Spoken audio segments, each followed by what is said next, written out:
It's time for high school football on Bear Country 95.3. Tonight live from the Lundgren Honda broadcast booth at Franklin County Tech in Turners Falls. It's the Franklin Tech Eagles versus the Frontier Redhawks. Live from the Lundgren Honda broadcast booth at Franklin Tech in Turners Falls on an absolutely spectacular Friday night for football.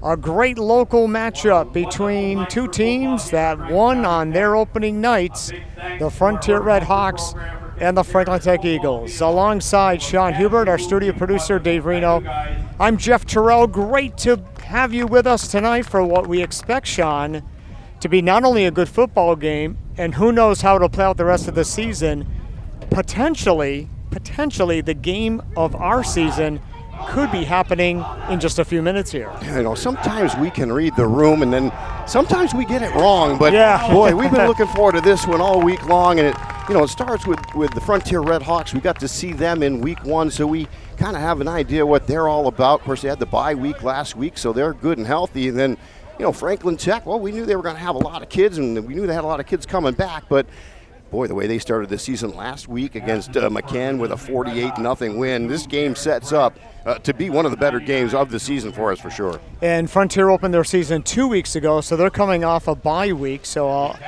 perhaps a little more rested up than are the Franklin Tech Eagles. But we had that on our opening night down in South Deerfield, a dominant performance over the Athol Bears.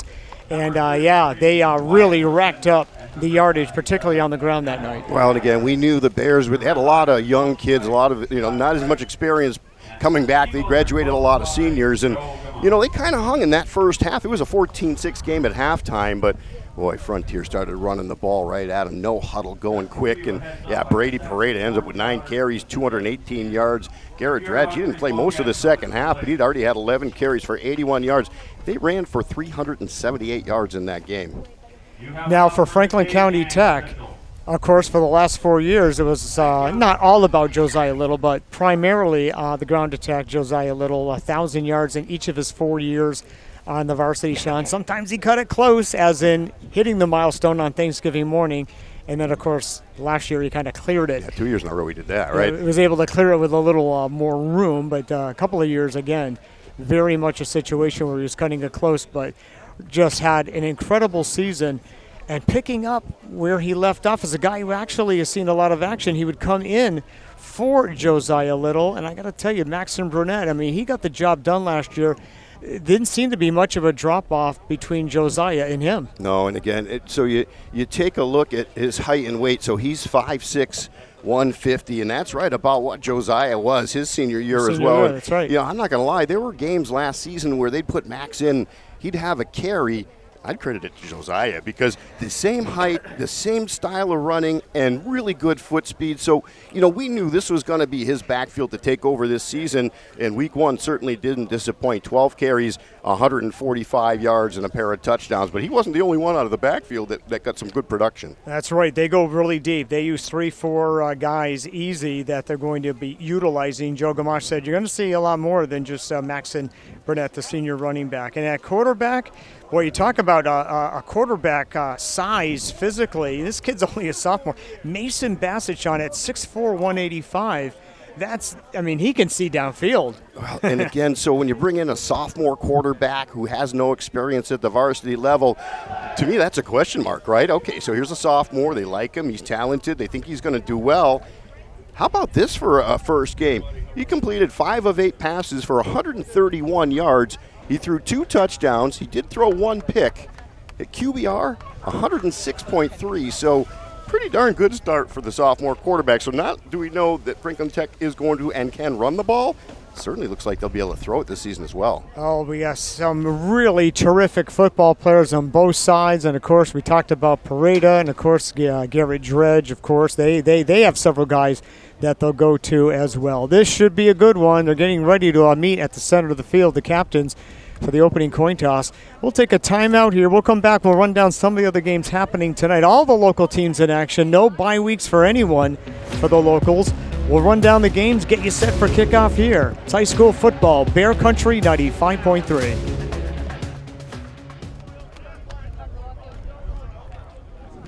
And we're back here in the Lundgren Honda broadcast booth as Franklin Tech won the opening coin toss. They have deferred to the second half, so Frontier will be first out there offensively as we get set for the opening kickoff here. As I mentioned, everyone's in action tonight. No buys for anyone. Mahar is at home in Orange as the McKentech Hornets swarm down from North Adams. That's a 7 o'clock kickoff in Orange. The Greenfield Green Wave coming off a disappointing second half performance and a loss at home to Chicopee last week. They're at home against Amherst tonight. And the Athol Bears have their game at 7 o'clock against Murdoch High School out of Winchendon. Let's have a good game, guys. All right, a nice large crowd has turned out. Franklin Tech has it teed up on the 40-yard line, getting set to boot it away. 12-minute quarters here, so we have 48 minutes of football. The first really big football game of the season. Franklin Tech and Frontier. As you said, not a league game, but still a very important one between two very good teams.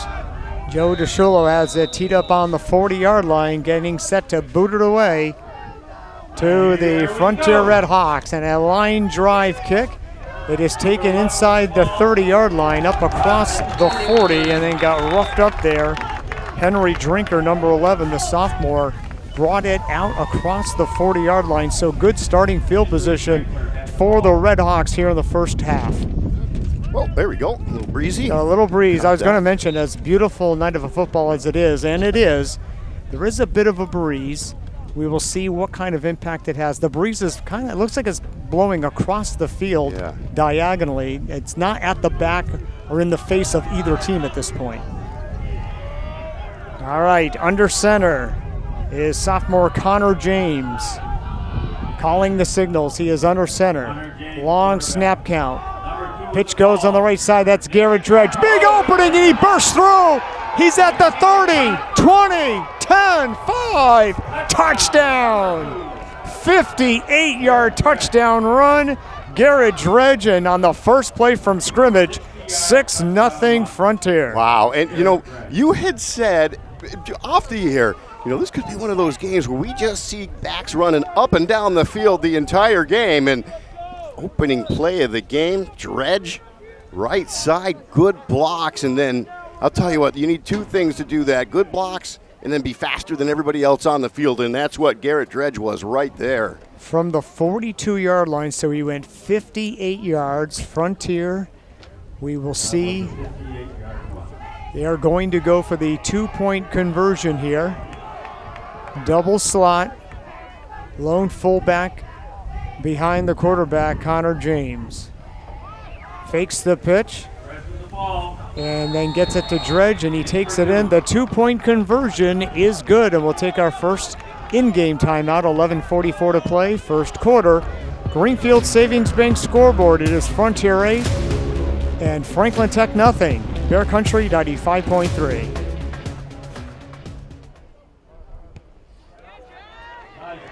Burnett. The kick from Jack Phillips to Maxon Burnett, and here we go. Burnett finds a seam, and he may be gone. He's at midfield, running towards the right side of the end zone. Closing late, extends towards the goal line. Did he get in? Boy, I thought he did. He dove and hit that pylon. What's the call? The official never indicated. You're going to mark him down at the 1. Mark him down at the 1. Wow. This has the makings of an out of control thrill ride at an amusement park. When you're on the ride and they can't stop it. Again, you just feel like both of these teams have a pretty good defense as well, but one play from scrimmage, Frontiers in the end zone, next kick. Boy, I thought Max got in there. He dove, hit that pylon, but they're going to mark him down, looks like right at the 1-yard line. Oh, I'll be eager to see that FCAT replay because they do an incredible job of documenting these games from a video perspective. So because he did the right thing. He extended the body and then put that football out there. Drifted away from the defender coming at him. As you know, the body doesn't have to go in. The ball breaks the plane it's in. Bassett under center. And they give Burnett right side. He got stood up at the goal line, but not before he broke the plane. Touchdown, Franklin Tech. It's 8-6. Jeez, this is going to be a lot of fun. We thought it might be, but Again, Burnett led the team last week with 12 carries, 145 yards, pair of scores. Now he's got 1 carry for a yard and a touchdown. And now let's see what Franklin Tech does here. If they go for the 2-point conversion, try to tie this thing right now, or if they kick the extra point. The quarterback for the Eagles, number 13, Mason. My guess, they're going to go for 2. They do break the huddle, and the big kid, the big sophomore, Mason Bassett, brings him up again at 6'4", 185. I formation behind him. Looking over the D. They give on a sweep on the left side, going for 2. Did not get there. Trying to come through was Hunter Donahue. They stop him, and the 2-point conversion is no good. 11:27 to play here in the first quarter.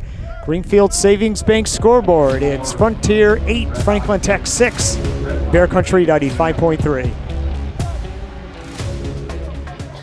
Frontier with a 1-play drive covering 58 yards. Franklin Tech with a 1-play drive covering 1 yard. 8-6 Frontier. They made conversions, the only difference. Here comes the next kick. It goes through Dredge's hands, and it's picked up. Around the 30, the ball pops loose. Franklin Tech says they have it, but let's see what the guys in these striped shirts say. I think they might. Now, They're not really doing they're not telling. Yeah, they're not.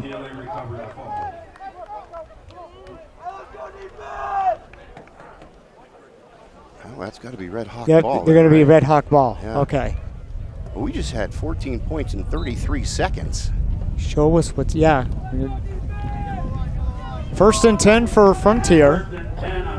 The return was Colin Healy, by the way, the freshman. All right.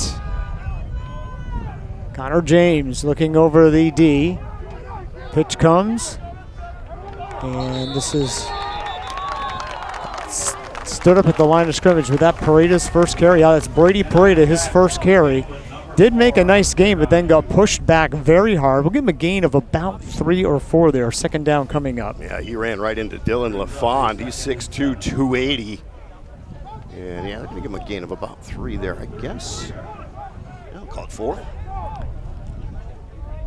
Second down for the Redhawks. They are moving right to left here in the first quarter. Now they'll go to the shotgun formation. Connor James pointing with his right hand. Calling out the signals now. Slaps his hands. Takes the handoff over to Garrett Dredge right side. Just a short gain. He was unable to find any kind of space. Nice job there by the Tech D. Only gained about a yard there. Well, we had the opportunity to talk about Mason Bassett's week last week. Caden James only threw the ball 4 times in that game against the Athol Bears. He was 2 for 4 passing, 26 yards. Did not throw a touchdown, did not throw an interception. QBR rating was 70.8, but we know this team is going to be a running team this season. Now back under center this time on 3rd and 5 is Connor James. Wideouts to either side. Slot left. Beretta comes in motion. They fake it to him. They go up to middle and nowhere to go for Julian Adams as they stack him up. Maybe a gain of 1. It's going to be 4th and a long 4 or a short 5 here. Yeah, he's the big guy back there, usually in to block. Where's the number 99? He did have 3 carries for 8 yards in that game against the Bears in week 1. Julian's one of the 2 captains for the Redhawks, along with Garrett Dredge. All right, Hawks at least looking now like they're going to run a play here. The deep men for Tech sprint to the line of scrimmage, and they are going to run a play. And it's a misdirection, goes to Pareda. He breaks free. He has the first down. Accelerates along the left sideline and finally gets knocked out of bounds down near the 20-yard line of Franklin County Tech. 4th and 5 from your own 35-yard line. My first thought, they bring it back outside the 20. They're going to mock him down around the 23, but my first inkling, Sean, was, they're only 4 yards away, so a 5-yard offside penalty, that gets you a first down via the penalty. And I thought maybe they're going to try to draw him off, but they ran the play successfully. And here they go now from the 23 of Tech. Garrett Dredge on a sweep on the right side, gets popped, but now they couldn't finish the job. Now he takes off along the right sideline, And he's close to the first down. What a job by Garrett Dredge there. Boy, he just bounced off a tackle, which was right back to the line of scrimmage. And he was able to skirt around a couple of guys. They're going to say he stepped out of bounds there before we get down the sideline, but give him a gain of 5. Ball's inside the 20 now. We'll mark it around the 18 or so. Second down and 5, as Sean indicated. But I know that the Tech coaching staff is going to tell their guys, finish your tackles. However, sometimes easier said than done. I mean, Garrett's pretty strong and fast. Oh, absolutely. Just bounced right off that first tackle there. Second down and 5. They are in the red zone. Pareda comes in motion. We'll take it on a pitch left.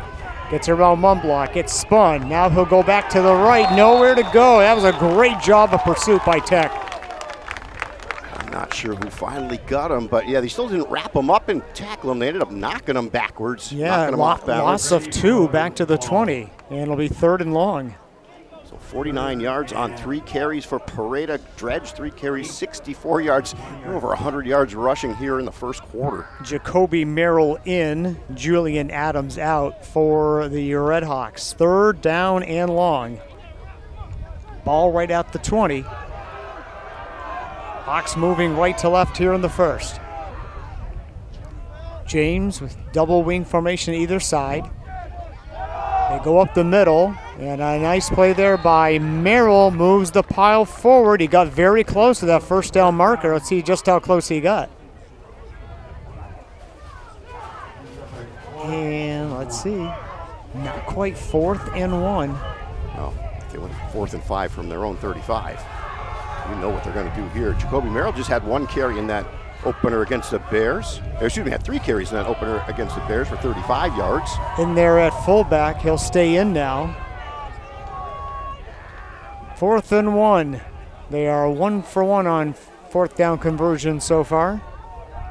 Here is opportunity number 2, and kind of a little stutter step, and the timing was completely thrown off. Dredge caught in the backfield, and they turn it over on downs. Oh, that was ugly. I kind of wondered if that was intentional. You saw Dredge start to take off across the back of the formation, and then he really slowed down. And you're right, that was just a timing issue, and then he got caught for a loss. Timing on running these plays. You know, we saw that with the Greenfield offense. Remember last week, Sean, especially in the second half, so many times they were trying to run their offense crisply, a lot of draw plays, and the timing was just off, and then Chicopee was just waiting for the ball carrier. Yeah, particularly in the second half. Looked like they just kind of ran out of gas there a little bit too. All right, so Tech takes over. First down in their own territory. Handoff goes Whitman on the left side. Let's see where he got. I'm going to give him 5 yards for number 33, Wyatt Whitman. Again, he's a guy who, even with the reliance that they had over the years of Josiah Little, Whitman made his contributions. Oh, absolutely. He had only 1 carry in that game last week against McCann, but that was good for 20 yards. That one there, his first carry, will be good for 5. We'll give him 6, I guess, there. Well, Joe Gamache was very open and transparent talking to us before the game. He said, yeah, I definitely got our main guy is number 11, Maxim Burnett, but he said, you're going to see probably 4 different guys. High formation, right up the middle. This is another big gainer and a first down and 10. Once again, it's Whitman, and they'll move the sticks. He brings it out across the 30-yard line up to the 33. Yeah, give him a gain of 9 on that. So a pair of carries for Whitman, 15 yards and a first down for Franklin Tech. 6:22 to play here in the first quarter. Frontier 8, Franklin Tech 6. Frontier scored on their first play from scrimmage. Garrett Dredge took it 58 yards and then ran in the conversion to give them an 8-0 lead. The ensuing kickoff was taken to the 1. And then Burnett took it in from that 1 yard, but they failed on their conversion. That's the only difference tonight. Pitch left side, Maxim Burnett caught in the backfield, spun away, and keeps the play alive, but Frontier really strung it out. No gain. Yeah, they had 10 guys over there by the time that play was finished off. Burnett trying to spin out of some tackles, but defense flowed quickly to him, going to lose a yard on that carry. It'll be 2nd and 11. I mentioned the other high school games happening tonight. UMass is idle. Next week, they'll lose at number 23, Missouri. At least they can't lose this week, right? Patriots, Steelers. Sunday at Gillette here on Bear Country. 10 o'clock pre, 1 o'clock kick. And the handoff is going to go, slipping away from tackles, Hunter Donahue. Again, he was kind of caught in the backfield, but made a little batch of lemonade out of lemons. It'll be 3rd down and long. Let's see where they mark him. Oh, they mark him back a little bit, so let's see. Well, I guess no real gain there. So first carry for Hunter Donahue. Not for a lack of effort. Levi Dunn, the junior wide receiver, just checked in. Looks like they marked it up just a touch. I guess we'll give him a yard on that carry there. Yeah. Dunn will go to the left side. Joined out there by Whitman. Now they'll go shotgun formation. Bassett coming in motion is Donahue to the left. Bassett's going to take it to the left. The lefty throws, and it's incomplete. Were they setting up a hook and lateral there, John? I'm not sure, but I'll tell you, yeah, he hit him right in the numbers with that pass. That was a bullet. Just couldn't come up with the catch was Donahue, and I'm not sure what he was going to do. It was going to be short of the first down. And now it is 4th down. And now coming into the game is Karsten Kucher, a senior. And he's played for Joe for a few years here. So the presumption is we got a kick coming, and it looks like it'll be Pareda who will go back to take it. Because you're in your own, inside your own 35. Are you really going to roll the dice on 4th and 11? They will not. The Hawks had it 4th and 5, and that was a gamble. But yeah, 4th and 11, going to punt this one away. All right, Pareda's going to go back along with Connor James. Snack goes back. Here come the Red Hawks. They get it away. Spiral taken from the 32 by Pareda. Puts a move on left sideline, and he brings it up to around the 48-yard line or so. So the Red Hawks now, after a nice defensive stand, are working with a short field. They lead 8-6, 4:15 left to play here in the first. Yeah, I tried to kick that away from Pareda. Tried to kick it down this right sideline here, but Pareda, nice job getting to it. And a pretty good return as well. Just going to be shy of the 50. We'll call that the 48-yard line. He gets back to. First and 10 for the Red Hawks. They had a nice drive going previously, but turned it over on downs. They converted 1 4th down and then kind of messed up the other attempt and turned it over. Coming in motion is Pareda. He'll take it on the pitch. It's a block on the edge, but there are 2 other Eagles waiting for him, and they bring him down for a loss. Whitman. Yeah. And also Donahue, and Landon Smead was right there too. He's a DB, just a sophomore, 5'8", 126. Whitman led the team in tackles in that game last week. He had 14 solo tackles, a pair of assist tackles as well, so led the team with 18 total tackles. I haven't said Nolan Stafford's name yet, but he's going to be a big part of this team too. He's out there on the right side, outside linebacker. Pitch goes to Gary Dredge. He'll try the right side, slips through a couple of tackles, stumbles forward before he gets stacked up. He did bring it into Tech territory, stopped at around the 48. It'll be 3rd down coming up. Yeah, that's a nice job there by Dredge, because again, it looked like he was going to get caught in the backfield, but a real slippery cut and able to kind of cut right between a couple of guys there. Going to give him a gain of 5. Ball's on the 48 of Franklin County Tech. 3rd down and 8 from there. 7 or 8. And now James will go under center. Double wing formation. Long snap count. They finally get it. Inside give goes to Pareda, and he has the first down. Cuts to the outside, puts a spin move on, and brings it inside the 35-yard line down to the 34, and a fresh set of downs. Yeah, that's just a great run by Pareda. Breaking tackles, the spin move. Going to gain about 18 yards there. He's up to 67 yards now on 4 carries. Dredge has 6 carries for 65.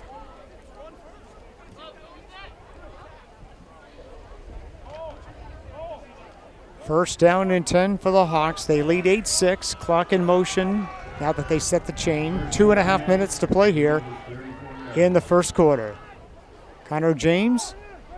Keep it himself. No, got it to Dredge at the last minute. Nice move by Garrett. Now cuts back to the left, still going, and lurches forward, and he has another first down. Tremendous individual effort because I say that, Sean, because the Tech D was there. Yeah, and Connor James will get his share of carries as the quarterback, but I thought he had the ball the entire way. Dredge, again, breaking tackles, and he has a kid just grabbing him by the jersey, trying to rip him down at the end of that play. Going to pick up 10 yards. Jacoby Merrill just checked in for Adams. He'll be at fullback. Might see him here. Sometimes when he checks in, he's the guy that takes it the very next time. And that's exactly what happened here. Right up the gut. And Jacoby Merrill takes it for a decent gain and brings the ball into the red zone, right around the 19-yard line or so. Give him a gain of 3 there, so a pair of carries, 6 yards for Merrill here in the early going. Now that's something I think that coaches, if they're paying attention, again, it doesn't happen every time, but sometimes you just have that instinct. When Jacoby comes in, it's going to be his call. He's going to get the ball. Called that from here. And if you know that that's coming, you can be ready for it. You can have a code word that says that. Pitch goes to Pareda, and he gets roughed up as he takes it down to the 15-yard line. And be 3rd down and short from there for the Hawks. Give him a gain of 4, we'll call it there for Pareda.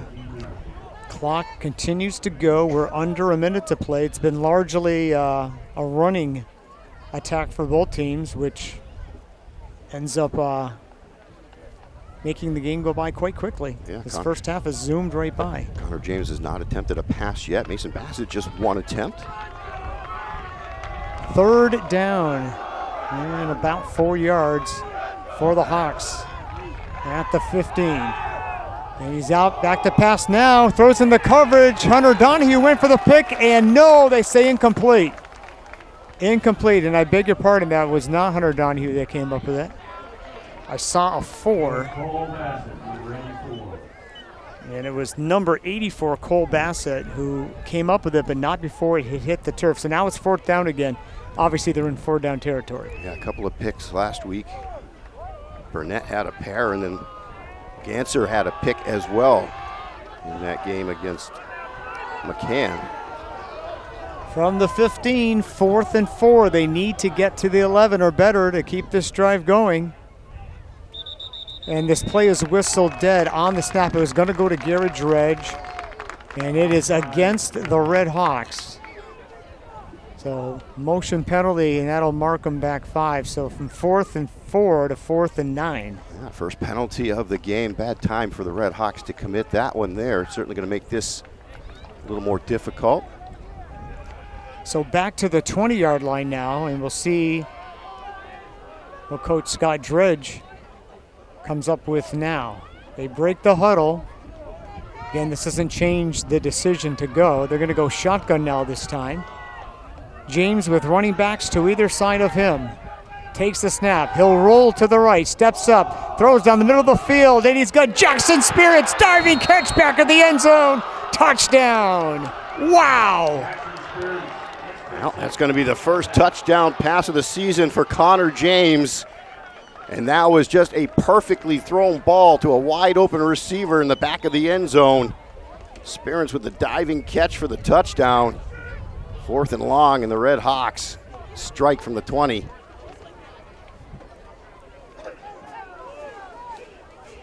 Frontier extends the lead to 14-6. This could make it a 2-possession game here. James under center. A high pitch to Pareda, but he finds a huge opening and just glides into the end zone. The 2-point conversion is good. We'll take a break. 13 seconds left. First quarter. Greenfield Savings Bank scoreboard. It's now Frontier 16, Franklin Tech 6, Bear Country 95.3.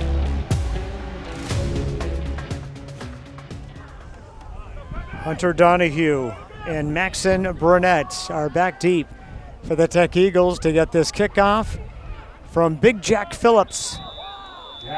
Frontier by 10.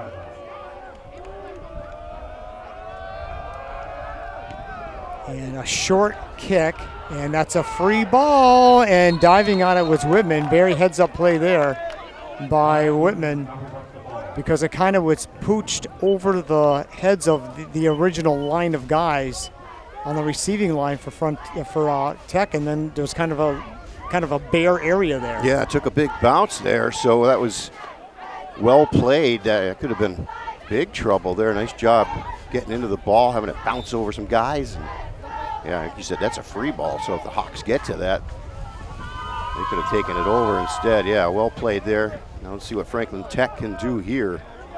Down by 10. Under center is Bassett. Backs in the eye behind him. Handoff goes to Burnett. He finds a seam, breaks a tackle, first down and more. And he's out of bounds up and around the midfield stripe. Rips off a nice 17-yard gain there. And right at midfield, it'll be a 1st and 10. Yeah, a couple of head fakes. Just continued to fade out to the left side. Finally got run out of bounds, but 3 carries now, 17 yards. Had the 1-yard touchdown run on the first play for Tech, and he lost a yard on his second carry. Josiah Little is still a part of this program, by the way, when he can, Sean.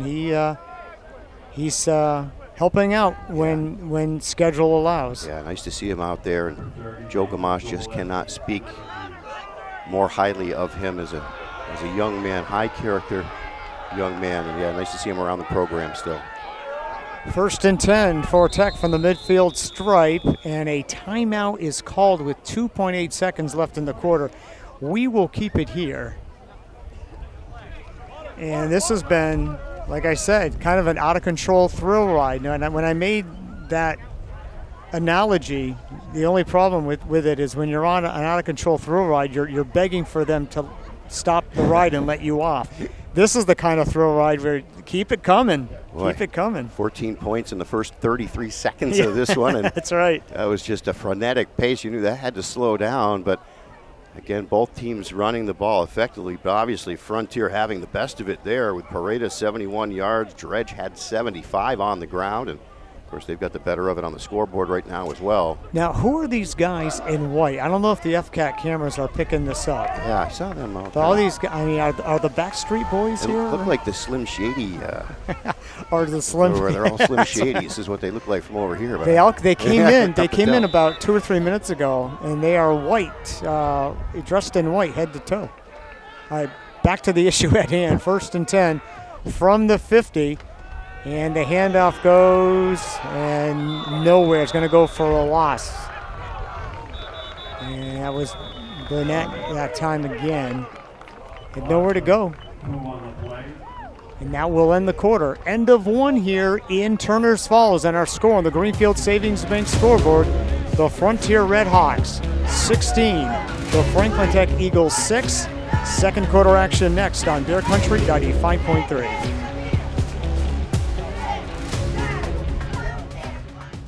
Participating sponsors include Albert Hearing Services in Greenfield, Beckwith Electric, and by Scotty's on the Hill in Turner's Falls. Oh, I knew I forgot something. When I do a game here, or when we do a ball game, a baseball or softball game at Turner's, I always stop at Scotty's on the Hill on the way here, and I didn't stop there tonight. Probably closed by the time we get out of here, but we'll be able to catch them on the way home. Well, now I remember why. Bear listeners know if they heard my show, that stomach virus that's going around, that nailed me this week. That's why I didn't stop, because I'm still not really eating food. I'm going to try at halftime now, I was going to say, I'll take your share. From the 47-yard line, 2nd down and 13. They go up the middle. Whitman gets the yards lost on that last play and then some. Brings it to the 46 of Frontier, and now a much more makeable 3rd down coming up. Yeah, good gain on 9 there, right up the left side. He needed that. 24 yards now for Whitman on 3 carries, and as you said, a much more manageable 3rd down. We'll call it 3rd and 6. Mason Bassett comes to the sideline, gets the play from Coach Joe Gamache. Nolan Stafford will split wide to the right. Hunter Donahue near side left. We haven't seen Nathan Kabaleski with a carry yet. They fake it to him over the middle, tipped around multiple times. It's still loose, and it's caught by Tech for a 1st down. A pinball machine, Hubie. Yeah, I'm trying to see who came up with the catch, but you're right. There were 4 different players that touched that ball in the air. That may have, was that 84 Cole Bassett? Was that Cole Bassett who caught it? Trying to check with the other people in the booth. It was 84 Cole Bassett. Wow. That got tipped by so many different guys. At least 3, if not 4 different players touched that ball before Bassett came up with that catch. And it's 1st and 10 for the Eagles from the Frontier 35-yard line. First and 10. Early moments of the second quarter in a game that's just been a thrill a minute so far. Bassett back to pass, throws a deep ball left side for Donahue. Got him inside the 20, another first down. That was executed just about perfectly. Wow, the throw just laid out there for the receiver to get to it. That went from what, the 35? Let's see where they end up marking that out. About the 15 looks like. The ball's going to be spotted, a little bit inside the 14-yard line. So they are in the red zone. They're down by 10. Again, they missed their conversion on their one score. Frontier scored twice, and they are 2 for 2 on their conversions. In a game like this, that is critical. Backs in the offset I formation behind Bassett. Handoff goes wide open. Maxton Burnett cuts to the outside, still going inside the 10-yard line. And he is down. Let's see if we're going to mark him down. Maybe right around the 10. We'll see. No, he's inside the 10. Good pursuit, catching him from the backside. He had run by a couple of guys, and then he was being chased. Yeah, we'll give him a gain of 8 on that carry. He is at the 5. Second down and short. First down marker was at the 4. Tech. Okay, they're calling the 6-yard line. Thank you to the booth, Kevin Hollister. And it goes, and was that Nathan Sobolewski's first carry? Number 30, yeah, the fullback. And Nathan gets that first down, and first down and goal for Tech. You just mentioned his name, yeah. 4 carries for 76 yards and a pair of touchdowns last week against McCann. And his first carry here gets him right to the goal line. Just outside the goal. So sorta, kinda a gimme. Although if Joe Gamache heard me say that, he would tell me to shut up. Tough to stop this here, but yeah. I mean, you got a really tall, big quarterback. They go right back to Nathan. He waltzes into the end zone, virtually untouched. Touchdown, Franklin Tech. It is 16-12. Now you just had to mention his name again. One of the senior leaders on this team, Sobolewski, 6'1", 175. And there was just a huge hole over the left side there, untouched into the end zone. Franklin Tech has now cut this deficit. They haven't changed the scoreboard yet, but they've got 12. They're going to go for 2 here. Try to make it a 2-point game. I formation, wideouts to either side. Bassett gives Nathan Sobolewski. He got spun, and then he tried to kind of just lean that tall body into the end zone, and it didn't work. 2-point conversions, no good. We'll see how that plays out. So that will make it 16-12 in favor of Frontier on the Greenfield Savings Bank scoreboard. All right, each team has scored twice. The difference, Frontier 2 for 2 on their conversions. Tech is 0 for 2. 16-12 is our score. Yeah, Tech really needed an answer there. They got it. Yeah, 16-12. They fixed that scoreboard there. Yeah, it shows 22-6. So that last score actually got credited to Frontier, but it was Franklin County Tech. Here comes the kick. Taken kind of on his hip and then dropped quickly. That was Pareda. Did you see it? He caught it and he kind of had it way down like above his knee. Not only that, but then he ended up running smack into Julian Adams, his own teammate, and that stopped him right in his tracks. So yeah, kind of bobbled that on the fly and then right into Adams. So nice job hanging on to that football there, as Frontier's going to start this next drive here at their own 40-yard line. Knows the ball right on the 40. And we still don't have the scoreboard fixed, but we know the score is 16-12 Frontier after that last score by the Tech Eagles. Crowd may be confused. First down and 10 from their own 40. Coming through, Garrett Dredge. There wasn't a lot there. Hunter Donahue, among other guys, all but 3 or 4 guys from the Tech Eagles were able to push him back for a very short gain. Then Caleb Bagos came in at the last minute there. 6'2", 231, put a lick on him. Gain of a yard there for Dredge. Frontier going no huddle at this point. They go pitch to Pareda. Brady to the left, now back to the right. Does a great job of keeping the play alive, but great pursuit by Hunter Donahue and Nolan Stafford. And also on the hit was Karsten Kuchar. But a makeable third down coming from right around the 46. But again, no huddle here. Trying to catch Franklin Tech on their heels. Also not letting them sub. And it goes again. It goes to Dredge, and he breaks free. Has the first down, and he has the touchdown. Another long touchdown run of 54 yards for Garrett Dredge. And it's now 22-12. 130 yards on the ground for Garrett Dredge here in the first half. 9 carries, a pair of touchdowns. Could have had him at the line of scrimmage. Had one guy try to catch him right around the ankles. He stepped out of that tackle right around the 35, 40-yard line, and then he was untouched the rest of the way. They will go for 2. They'll go shotgun with Connor James. Takes the snap. Inside give, Pareda. Bounces to the outside, keeps the play alive, but Still not called it yet. they're not signaling. I'm getting a little frustrated. Yeah. I guess they're going to say no. You're going to say no. All right. But they could wave their arms, but Yeah, they chose not to. Just let But us we'll take a timeout here. All right, we are down to 6:11 to play here in the first half, and our score on the Greenfield Savings Bank scoreboard, it's now the Frontier Redhawks 22 and the Franklin Tech Eagles 12. Jack Phillips, his foot is getting a workout here tonight, and he hits a line drive in the center of the receiving line of Franklin Tech. Jumped on and just covered up. No attempt at a return by Karsten Kuchar. Nice play there by the senior.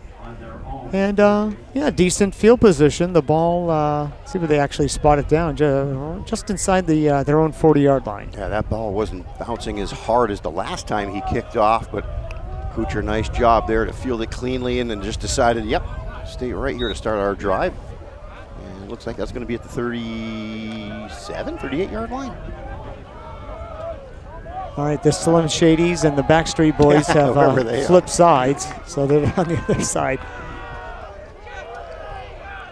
First down and 10 out of the I formation. The fullback Whitman up the gut for a gain of 2 to the 40. It'll be second down and 8 from there. Nice job by Whitman to really get anything. He got met at the line of scrimmage. Looked like he was going to go for no gain. Able to carve out a couple yards there. Oh, I smell the. Wow, what is that? I smell. Oh, they brought food up. Oh. I think we may have gotten left out though. Is it halftime yet? Actually, I don't want it to be halftime yet. Yeah, that food's going to be cold. That's okay. Second down and 8. Oh, that smells amazing. Whatever I that think, folks, can you smell that through the radio? Like chowder maybe or something? You got to come to a game at Tech and go to the concession stand. You have to. On the right side, it's Whitman, and he's caught behind the line of scrimmage. Did a good job of keeping the play going. He got wrapped up by Jacoby Merrill, who couldn't quite finish the job. It'll go for no gain. And now it'll be third down and 8. Yeah, Merrill got him a couple yards deep there, but he was able to spin forward to get back to the line of scrimmage. So it's going to be a third and long here for Franklin Tech. Nose of the ball right on the 40-yard line. They got to get out to the 48 for the first down. And checking out is Whitman. And that means I got Nathan Sobolewski, who scored the touchdown, back in there at fullback. In the I formation, as he has Brunette right behind him. Out of the I, slot left, wide right. Play action. Heavy rush. Bassett trying to get away, cannot do so. First guy to meet him was Levi Pickard, and then his buddies finished the job. Yeah, and it looked as though Bassett was going to be able to evade Pickard, but then Pickard kind of bumped in the right direction back towards the quarterback and able to make the play there, and that's going to be a big loss all the way back to just outside the 30 to the 31. Big third down play. That will necessitate not only a Tech punt, but Pareda, unless he doesn't get a return off of this and it gets a Tech roll, Frontier's going to begin this drive probably right around midfield. All right, we'll see if Tech can boot one here. DeShulo. Snap goes back to Joe. Gets away a nice kick. And that's just what we just talked about. Takes a nice Franklin Tech roll, gets it inside the 35-yard line. So after a disastrous sack on third down, nice job there by DeShulo to get that ball away. And Frontier will not begin this drive near midfield. Yeah, best case scenario there for Franklin Tech. And really now, you got to get yourself a stop right here. How much time we got to go here? 5:35 to play here in the half. Down by 10. 22-12 in favor of the visitors here. But the athleticism that is on display here tonight. 200 yards rushing for Frontier here in the first half. All right. Coming to the line of scrimmage, but no, before we proceed, timeout called by Franklin Tech. We'll take it. 5:36 to play here in the first half, and our score on the Greenfield Savings Bank scoreboard, Frontier 22, Tech 12. Back after this.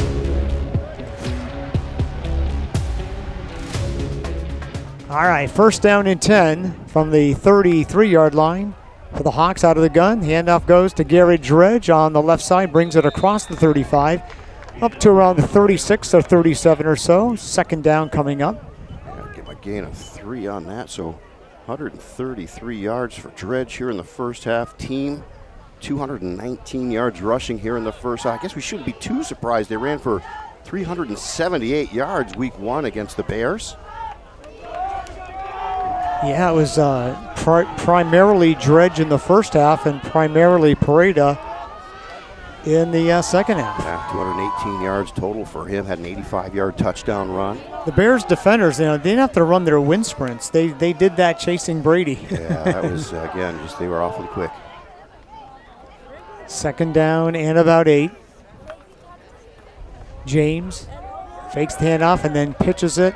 Brady Pareda, he's got the first down, back and forth. Great shifting running down the field to evade tackles, and he brings it across the 45-yard line. They'll move the sticks. Yeah, like a little water bug there, just skittering back and forth. We've not seen Caden James with a carry so far in this one. The quarterback, James, he had 4 carries for 36 yards in that opener against the Bears. Has not run the ball yet in this one. All right, on their last drive, Frontier went to the no huddle. They may want to pick up the pace here too, get in one more time before halftime. And they'll try the right side. Not much there. Getting stood up was Garrett Dredge. Did get it to just before the 50-yard line. So actually we'll give him about 3 yards there. Second down coming up. 11 carries for him. 136 yards here. Pareda's up to 86 yards on 7 carries himself. Clock in motion, down to 3:40 to play here in the first half. Frontier leads by 10, 22-12. Double wing, coming in motion. Inside give, moving the pile forward. We'll see who got that ball, see who gets up under the bottom of that. That was the fullback, Jacoby Merrill, number 10. Comes up out of the pile with his helmet in his hand. Not sure how that came off there, but so he'll come off, and that'll send number 99, Julian Adams, back out there. It'll be third down and short now for the Hawks. They need to get to the 43, and the ball is right around the 46. So we'll call it third down and 3. 3 minutes to play in the half. Frontier by 10. All right, Hawks break the huddle. Connor James under center. Takes the snap. It's a double handoff. Brady Pareda, left side. He's got the first down. Little spin move, and he's spun down just outside the 40-yard line. yeah, Little reverse inside handoff. Pareda comes up emphatically with the first down signal. Both teams still have 2 timeouts remaining here in the first half. Each team has only burned 1.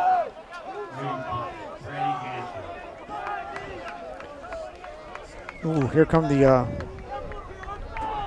bugs into our lights. Yep. That time of night. Down to 2:22 to play here in the half.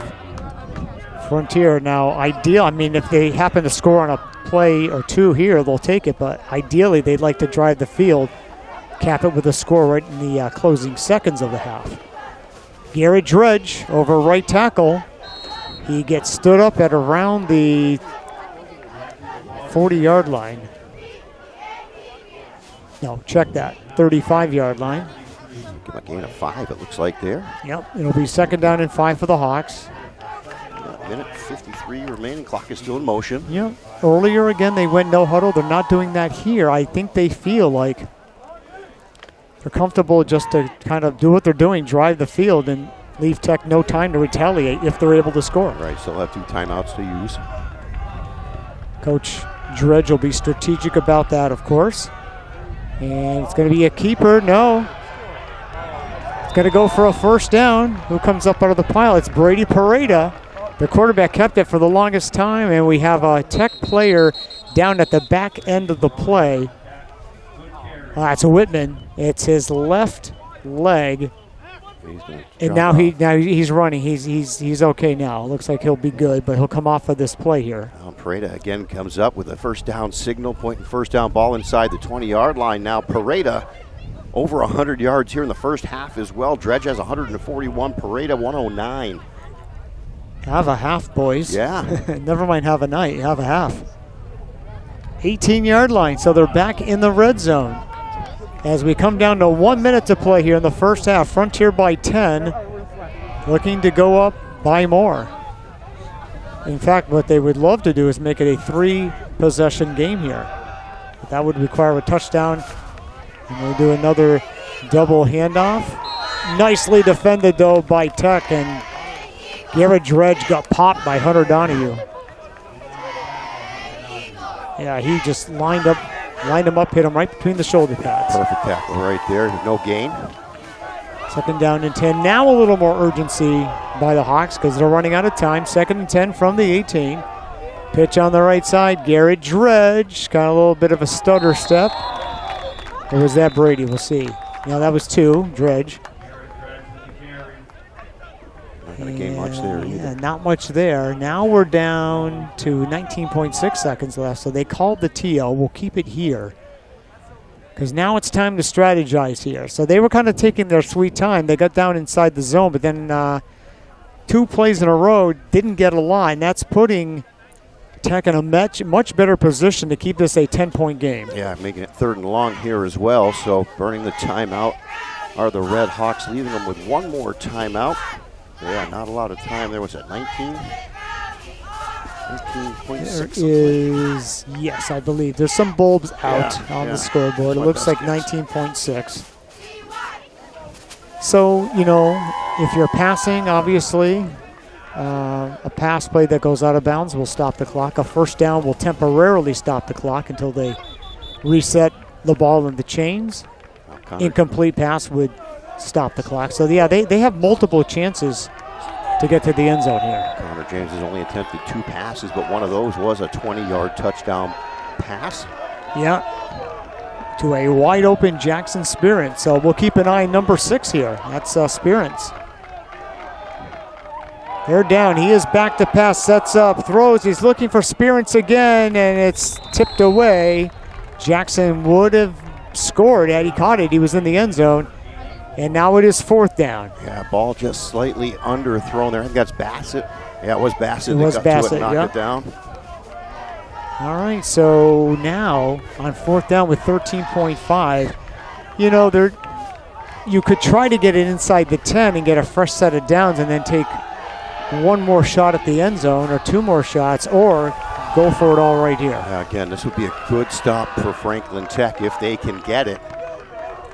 Yeah, Frontier was pretty much driving right down the field. Yeah. All right, Hawks break the huddle. 13 seconds left in the half. They lead by 10. It is 4th down and 8. Under center, Connor James rolling to the right. Now he throws over the middle. It is caught. Touchdown. He got Spirits again. Touchdown, Redhawks. Spirits again. This one from 17, I believe. Yeah. 37 yards and catches for Spirits on a pair of catches and both touchdowns. Connor James, 2 of 4 passing, pair of touchdown throws, and ooh, the Redhawks. Boy, after Nathan Sobolewski scored to make it a 16-12 game, Hawks come back with back-to-back scores. Now they will go for 2 here.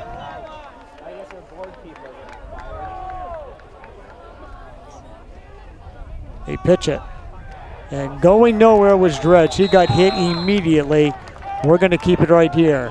8.2 seconds left in the half. 28-12 in favor of Frontier. Again, trying to keep the Redhawks out of the end zone there. And it looked as though that drive might stall out a little bit, but Connor James comes through with another touchdown pass. Well, I'll tell you, Sean, a lot of times people will pay attention to failed or made conversions, and they really should, because Frontier's 0 for 2, but the Tech Eagles are 0 for 2, but Frontier just failed on their last 2. They could be up. If they had made it there, it would have been 30-12. It's an 18-point spread. That's 3 scores. Not that Tech can't get that back, because they can. But now, this is still a 16-point game. That's 2 scores and 2 two-point conversions. If I remember correctly, in that Athol Bears game in week 1, they missed, I believe, on 3 two-point conversions. When they tried to run it in, they couldn't get it. It was when they threw it. That's right. They were able to convert. Phillips kind of tops it. It's a free ball, jumped on nicely by the Tech Eagles. And let's see what we got. 7.4 seconds left in half. So now what does Coach Gamache do? Does he try to potentially risk it, run a play here, or just take a knee and get into halftime? Well, I mean, historically, he's not super conservative. No. But I'm not sure in this situation what you want to do, although you've got the big strong arm quarterback with Bassett. He's only attempted 3 passes, completed 2 of those 3.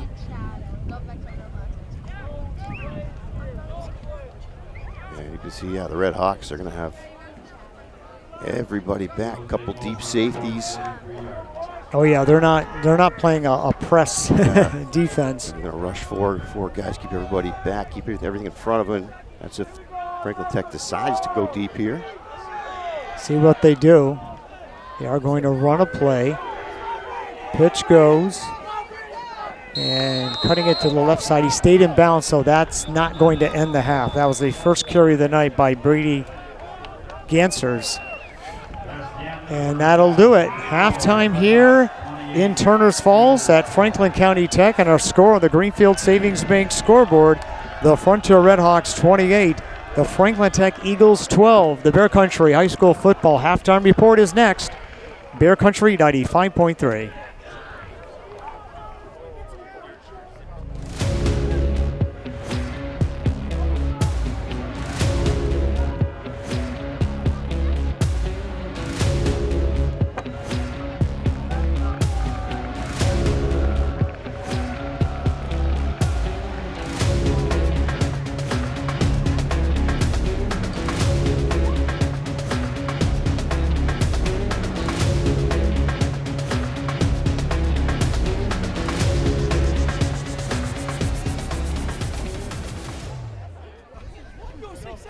And welcome to the Bear Country High School football halftime report. We're at Franklin County Tech in Turner's Falls. Well, action-packed first half doesn't even begin to tell the story, Sean. I mean, a lot happened. I can't even, with my memory, recall everything that happened, because this was the opposite of a boring half of football. So many dynamic plays, and this Frontier Redhawk offense looking really good. I mean, against a very good Franklin Tech defense, they put up a 28 spot in the first half. They lead 28-12 at intermission. Yeah, scoring on their very first offensive play of the game. Franklin Tech with a nice return down to the 1, so they score on their first offensive play of the game. They get 14 points in 33 seconds to start this thing off, but ultimately, when I'm looking at these numbers, and I'm looking at the numbers of rushing yards that the Redhawks put up here in the first half, 143 yards on 14 carries for Garrett Red. Beretta with 9 carries, 109. The team ran for 263 yards in the first half. Oh my goodness. So we saw them do that to the Bears. They ran for almost 400 yards in that game. We know Franklin Tech is a pretty good team. Boy, how good is Frontier? Well, they're this good. Yeah. Frontier going up against this Tech defense. There hasn't been a lot of instances where you looked and you went, "Wow, look at that hole they just ran through," or "Look at that missed tackle," or Tech's defense was just they weren't there. No wonder Purdy just ran to that. Right. Now, that's not what's going on here. Unless I'm missing something, I'll be really eager to watch the game film on FCAP. But yeah, I feel like by and large, Tech is doing their defensive assignments pretty close to what Joe Gamache wants them to do. But you just got dynamic athletes performing really, really well. Yeah, I can't count how many times you saw Garrett Dredge taking the ball and out of the backfield, just cutting back and into the spot, like between two defenders, and able to come out the other side for a big gain. Of course, Brady Pareda, he just makes guys miss all day long, and that's what you're seeing a lot of that too. Again, this is not a bad Franklin Tech defense, but it's a shutout last week. This week, with a different story against this offense. We will take a timeout here in the Bear Country High School Football Halftime Report. Again, at halftime, Greenfield Savings Bank scoreboard, Frontier 28, Franklin Tech 12. We're back in 2 minutes.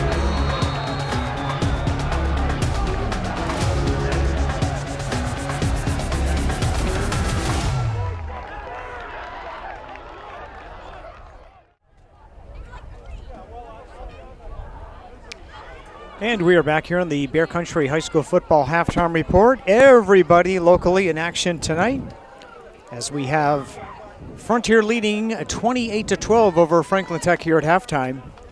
In orange, the Mahar Senators, they're at home. They lost their opener against Monument Mountain decisively. At home in orange tonight, taking on the McCann-Tech Hornets, who didn't really have much of a fight against these Franklin Tech Eagles last week. That's a 7 o'clock kickoff, so hopefully win number 1 for Coach Edie and the boys from Orange. Yeah, that'd be a nice bounce back if they can get that one at home this week. And same for the Athol Bears. They're home tonight as well. And yep, they're taking on Murdoch, the Blue Devils. After that loss to Frontier, then the bye week. So again, a get-right week possibly for our locals. Athol, good chance to come away with a win tonight. Homecoming at Athol against Murdoch. And the Greenfield Green Wave, they're at home at Vets Field again tonight, taking on the Amherst Hurricanes. Again, we were feeling, when we were doing the halftime show at this hour a week ago, we were feeling pretty good. Greenfield with a lead at halftime over the Chicopee Pacers. They were looking pretty good. Some of their new guys, we were like, okay, these guys can play. And then the take was on E by the end of the third quarter. Yeah, and then Gavin Arsenault got banged up, and so I believe he was going to miss at least 1 week. I don't believe he is going to play tonight. We'll Not see. playing tonight, yeah. Bodie Burke had come in as the backup quarterback for him late in the game. Not sure if Bodie was going to get the start tonight, but he had a pretty good game. Sophomore, new player there. Good all-around game from him, good athlete. We'll see if they inserted him as the quarterback. But, yeah, they got a little banged up, and particularly in the second half, you can see they kind of lost a step and ended up losing that game 15-6 after leading it 6-0 at halftime. And Greenfield will be in action for their first road game of the year. That'll be a week from tonight in South Deerfield against these Frontier Redhawks. So Coach Kucheski, he could just cue up the FCAT video and take a look at this and then say, okay, what do Aldine and I and the rest of our crew do to kind of slow these guys down? I'm not smart enough to figure that out, Sean. I'll be honest with you. I just don't know. Sometimes you just can't. And, yeah, the schedule not doing Greenfield any favors, absolutely, with Chicopee, Amherst, and then these Red Hawks next week. All right, so that'll do it for the Bear Country High School Football Halftime Report. Actually, before we go to break, again, I mentioned that Greenfield game. At the conclusion of our game, we will reveal the High School Football Player of the Week, which is brought to you by Leah Phillips, attorney Leah Phillips, Greenfield Savings Bank and Regary Real Estate. Sean and I will try to come to a consensus without fighting about it. It's been tough on the post-game show. It's been tough a couple of weeks here. And then, of course, we have the Patriots game for you on Sunday. Patriots and Steelers at Gillette. That's a 10 o'clock pregame, 1 o'clock kickoff. And listen, I know Aaron Rodgers is going to the Hall of Fame, and he deserves that. He's a Hall of Fame quarterback. But can I tell you something? And this is going back to his Green Bay days. I love when he loses. I don't know what it is. He just bothers me. I just don't have the same feels for that guy. And it has nothing to do about any off-field stuff, even on the field. He's great. He is great. Patriots, he can still play even at an advanced age, but I love when he loses. I'm intrigued. I mean, again, for the Patriots to go to Miami and get a win, that hasn't been easy for them, even through the Tom Brady era. Yeah, during the dynasty years. To get down there and to get a win. So for them to get down there and to win that game and kind of going away, they won it by 6, and big win for them. Miami bounced back, only lost by 10 to the Bills, so that didn't look as bad as they did against the Patriots. But yeah, I am interested to see the Steelers and the Patriots on Sunday. It should be a fun game to watch. Okay, again, join us starting at 10 o'clock on Sunday for the pregame show. Kickoff at 1. And one more programming note, because I don't want to forget, Bear Swaps tomorrow morning with, no, not Jennifer. One more week off for Jennifer. She's not going anywhere. She's coming back. But you've got Hannah Gray will be taking your calls if you're looking to buy, sell, swap something. Hannah's just your Swiss Army knife, huh? Hannah can do it all. That's true. Right? I never really, that is, Sean, that's perfect, yeah. Amazing. Does a good job at everything she does. Well, they do. The powers that be at the station, they at times, not always, but at times they do load some stuff up on her, and she just says, no problem, I got it. Yep. Do a game when Dave can't make it once in a while. So you can listen to Hannah tomorrow morning on Bear Swaps here on Bear Country. Okay, second half kickoff ready to go. Jack Phillips has it teed up on the 40. 28-12 is the lead for the Redhawks. And they're waiting. I think maybe they're waiting for the clock to run out, and then it'll get reset to 12 minutes, and then we'll be good to go. There we go.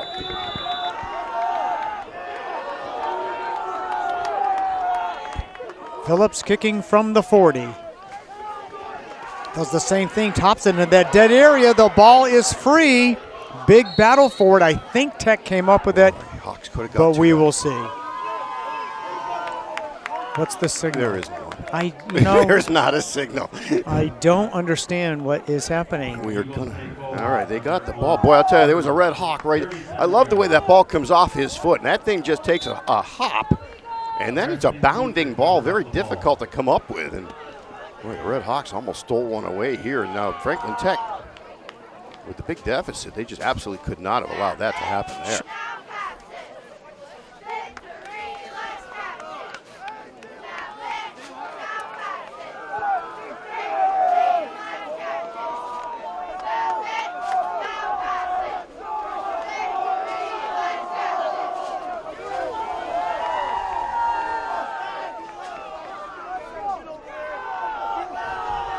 First down carry goes to Burnett, and he'll try the left side. There was a gap there, but it did fill in, and he got pushed back. But his forward momentum will take it right to the 40-yard line. Yeah, right on the 40, so it'll be second down at about 8.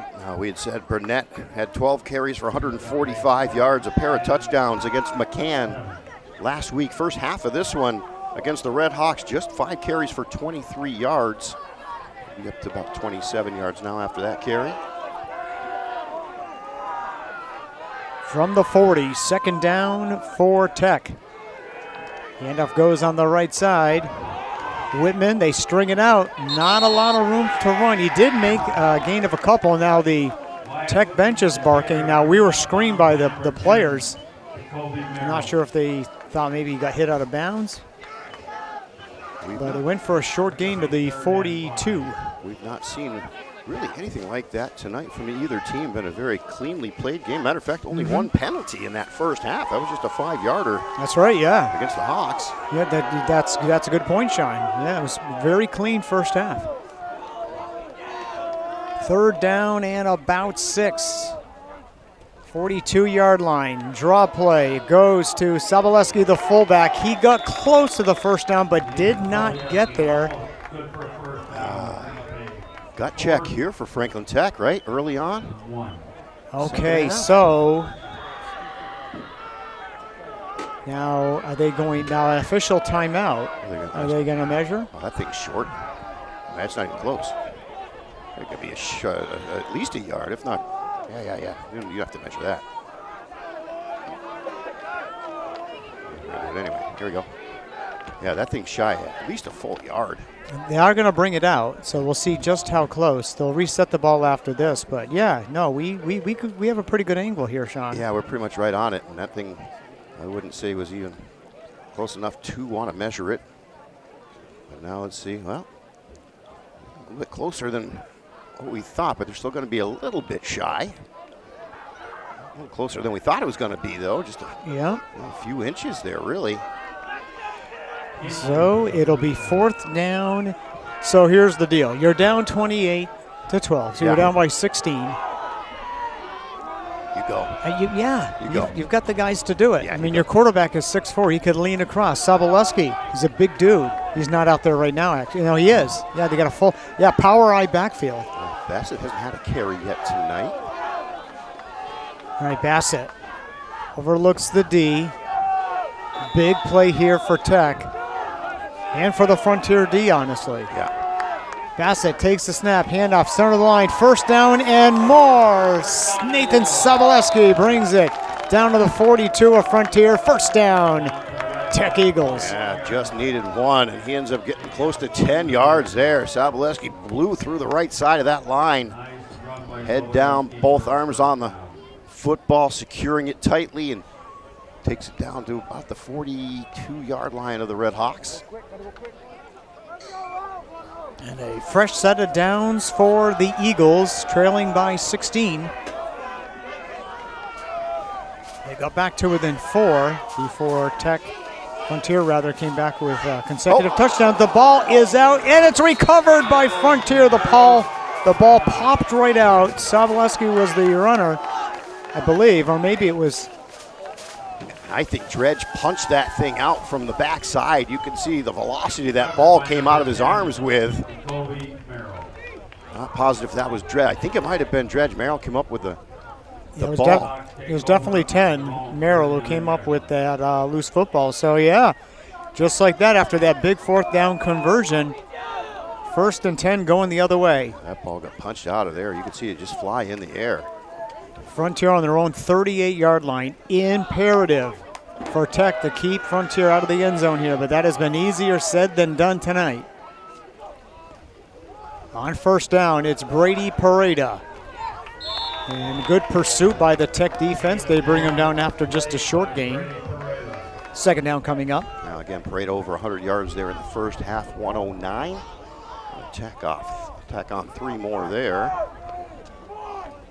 10 carries, $112 for him. They're going to go no huddle here. They go back to Brady Pareda.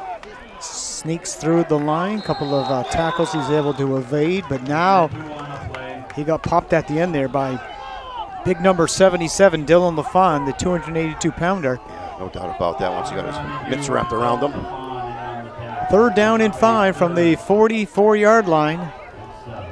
And a fumble on the play. The pitch went behind Dredge, and it's picked up by Tech. Looks like Sobolewski got that.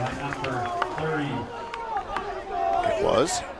Yeah, just bad pitch there. Ball popped in the air. Nate in the right place at the right time. So these guys exchanging turnovers here early in the 2nd half. Which in the first half we didn't see a lot of. I mean, even with all those points scored, we talked about it at halftime, there weren't a lot of huge defensive breakdowns. And we didn't see a lot of penalties. We haven't seen any penalties either here. But now we're starting to see a little bit of sloppy play here. Turnovers on downs in the first half, but not like these. Joe Gamache told us here in the booth that even with that 48-point victory on the road last week, there was some week 1 stuff going on. Yep. Inside give. And it's the fullback, Sobolewski. Nathan with a short gain of maybe 1. 2nd and 9 coming up. Zabolewski's 5th carry of the game. He's got 20 yards. It's Burnett leading the way, but yeah, kind of quiet out of the backfield so far for Franklin Tech. 6 carries for Burnett for 29. Whitman has 4 for 26. So not putting up big numbers out of the backfield, Franklin Tech so far. Hunter Donahue comes to the near side right. And full house backfield. Pitch goes on the left side. Burnett, they stretch him out. He comes back towards the right, trying to do something. A flag comes in on the far side of the field here, Sean. We'll see about that. Yeah, it looked like he had some blocking out there, but now I think with the play coming back the other way, that's going to be a hold against Franklin Tech. We'll check that flag. As a Redhawk goes off a little gingerly there. We'll see if the officials indicate, let us know what the infraction was and who it was, what team it was against. Nothing from the officials yet. Still don't know. Okay, so what's going on here? Did they pick up? Okay, here we go. Holding. That was against Tech. And they are going to, okay. You know, Sean, for a second there, I thought that they were picking up the flag and they weren't going to tell us. That'll be the first penalty against the Eagles. Going to cost them 10 yards. And yeah, when that play started to come back the other way, trying to hold those blocks, ended up committing the hold there. That'll be second, call that about 18, I guess, 17, 18. Yep, 18 yards. And the ball is back at the 48-yard line. They need to get just inside the 30. Second down and long.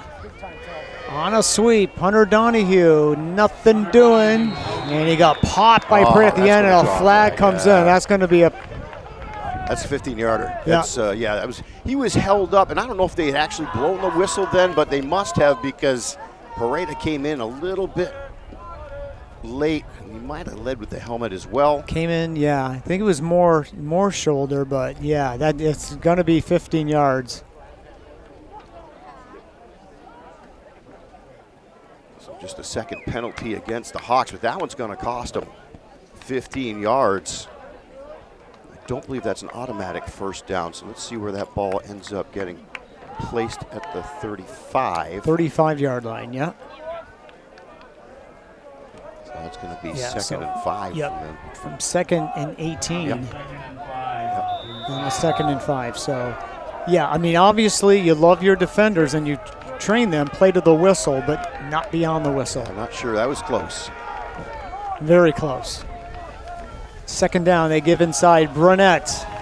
And he gains a couple, but short of the first down. We have a critical 3rd and 4th down coming up here as Tech has the ball right around the 32-yard line of Frontier. 3rd and 2. Got to give Burnett 3 on that carry there. 7:50 to play here, third quarter. We have not had any scoring yet in the third after a frenetic first 24 minutes of football here. 14 points in the first 33 seconds of this game. I don't know if that's a record or not, but it's going to be close. Yeah, scores came in a hurry.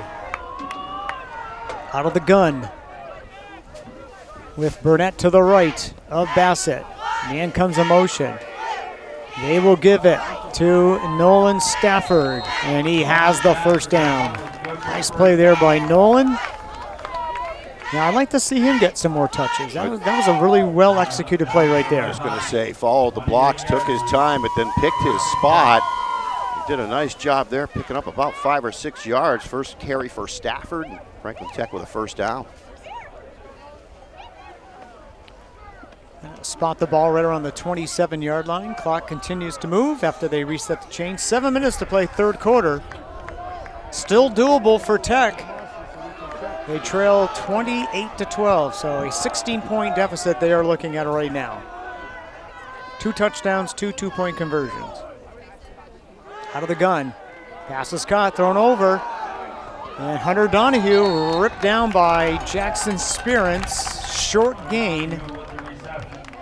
Give him a gain of about 2 or 3 there, down to the 25. Nice job by him shirking that first tackle. That could have actually gone for a loss. Able to step out of a tackle, and you're going to gain about 3 yards, I guess, there. Big crowd here A lot of Tech supporters, of course. They have athletes coming in from all across the county and beyond. And yeah, Frontier, their student section, the 12th man, I guess they would be called during basketball season, the 6th man. They're all here too. Having some fun. They know they have a good team. Yeah. So if there was any doubt, you don't really know until you tee it up. But yeah, they're the real deal. Back to pass. Bassett's going to throw towards the end zone and tipped away. Nice defense down there. Looking to get it down there to Stafford, but tipped away. Yeah, and that looked like it almost was being lined up to get picked off there. That was Pareda. Yeah, Noah Pareda. Yeah, the other Pareda. Noah, all right. Yeah, Noah, we see you, bro. We see you. Yeah. You're in the game. Went high. Making plays. Almost came down with the INT, but still a nice job breaking up that deep pass. So it's going to be 3rd and long here. I like that call, though. I mean, yep. And then now you still have 2 downs to work with. And, yeah, get a little more gutsy here in playing from behind. And the draw play. And wrapped up in the backfield. Oh, he kept his feet going, was Maxim Brunette. But ends up getting it right around the line of scrimmage. So 4th down and long now. Looks like Dredge almost took the worst of that. He had made the tackle. It looked as though, and then, he spun out of it, and then the play came right back. Everybody landed on top of him. It was slow getting up there. Here you go, Franklin Tech.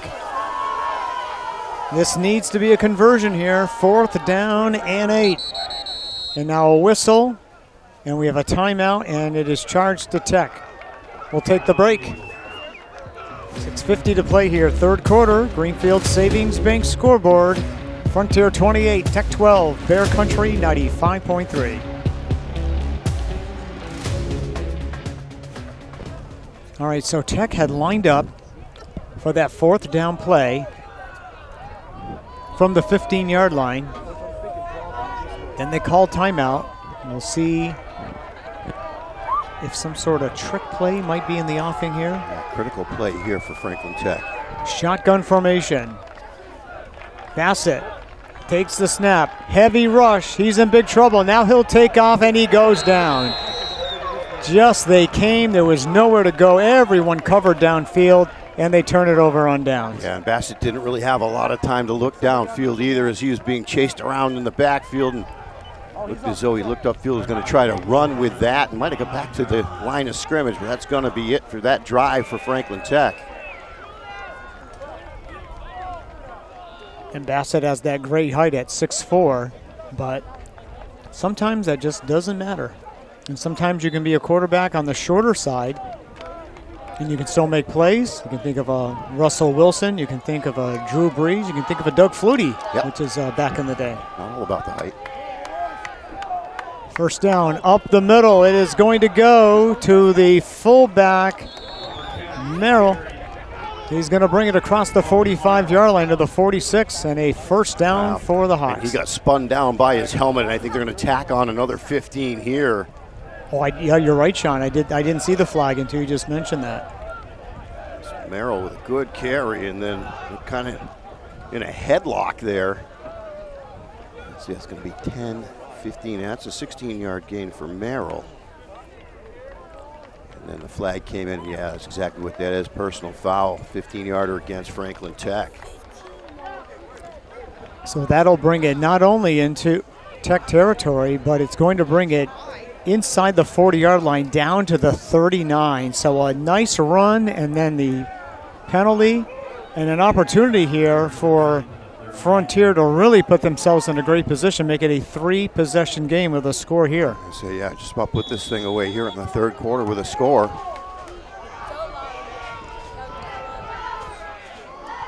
From the 39 and the right side of the Frontier line lurched, and that'll be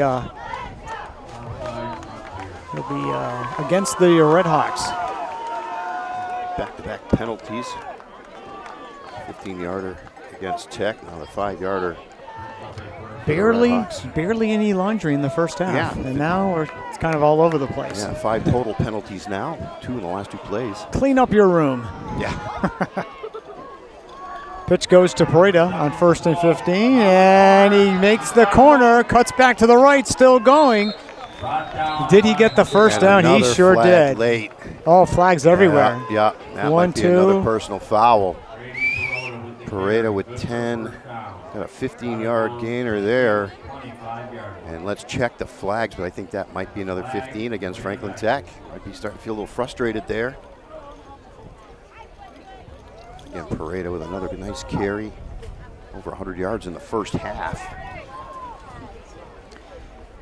And the thing is you're aware of him. He's not a new player. Okay, they had matching personal fouls that offset. Now Frontier breaks the huddle. That official's not ready though. He's pick up his flag. Not even looking. He's got his back to the field. Okay, the other flag. Now we're ready to go. But he had his back to the play there for the longest time. Now we're ready to go here. Up the middle, it is going to go, and it's Merrill, the fullback, with another big gain. Boy, you talk about picking your poison, Sean, with this Frontier rushing attack. Yeah, and all of a sudden, Merrill up to 38 yards on 5 carries. Of course, he had a big gainer on his last carry, and then they tacked on 15 more as he got pulled down by his helmet. So they haven't had the ball a ton here in the third, but now we're talking about a game where they're looking at four bills on the ground again. Yeah, absolutely. After that dynamic performance.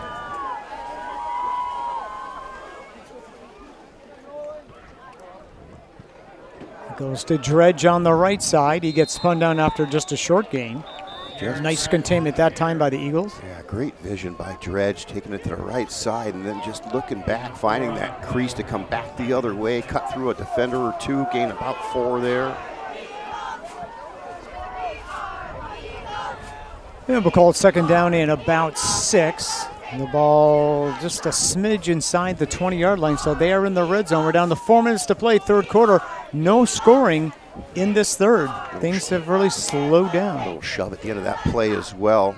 Did not draw a flag. They're going to go to the gun now. James pointing. Now he settles in, calls the signals, takes the snap. Hands off inside, Dredge, left tackle, leans that very strong body forward. It'll be short of a first down. Well short of a first down. Third down now for the Hawks. Third and about 4 or 5 here. Give him a gain of a couple there. So 16 carries and 150 yards on the ground here for Garrett. Pareda's got 129. I think we're looking at Pareda right here, honestly. Yep. See which way they go. Again, they have options. We've learned that. Nope, right up the middle. Big guy. Adams. And Julian brings it. Let's see, where did Julian bring it? Did he get, very close to the first down. Now it's fourth down, but it's fourth and only about 1. They can go right back. Well, 99's coming off. Merrill will replace him. Yeah, that was just a second carry for Adams. The big back just ran him right up the middle. Big push on that line. It's going to be 4th and a yard. Now, do they go to the man just replaced him, Jacoby Merrill? He should be able to get this. Nope, quarterback will keep it himself, and Merrill went in there, a version of a tush push, and he gets into the end zone for the touchdown. Connor James' first carry of the game, and yeah, as you said, Merrill had his backside, but they blew up enough of a hole in the middle to push him through it for the touchdown. And the Redhawks begin the pull away. 6 more for them. They lead 34-12, and we got the conversion coming up. Connor James has thrown 2 touchdowns in this game. Now he's in the end zone on the ground as well. 3 touchdown game for the quarterback. So the Redhawks start to pull away here. 34-12.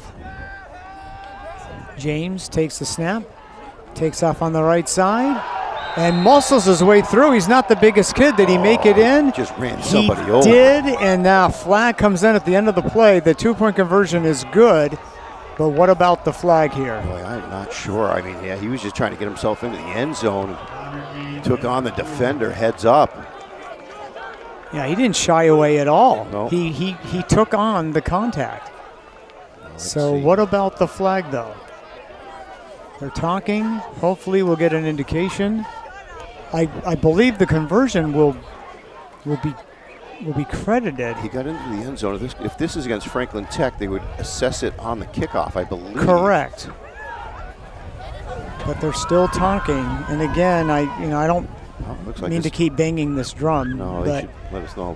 But there's been several instances where. Looks like No, we're going going against the Hawks, I guess. What are we doing? Are we redoing the 2? What is happening? What is it? Frontier is coming off the field. Yeah, this is not good communication from the referees. They're not indicating anything to us. I'm going to assume that the 2-point conversion is good, and that was a penalty against Franklin Tech that will be assessed on the kickoff, but we have not heard any of that from the referees at this point. All right, so it's 36-12, and apologize, Dave Reno. Ordinarily we go to commercial break, but now we don't have enough time. But Frontier's kicking from the 40. So now this, okay, yeah, Jack Phillips was teeing it up on the 40. They'll go back 15,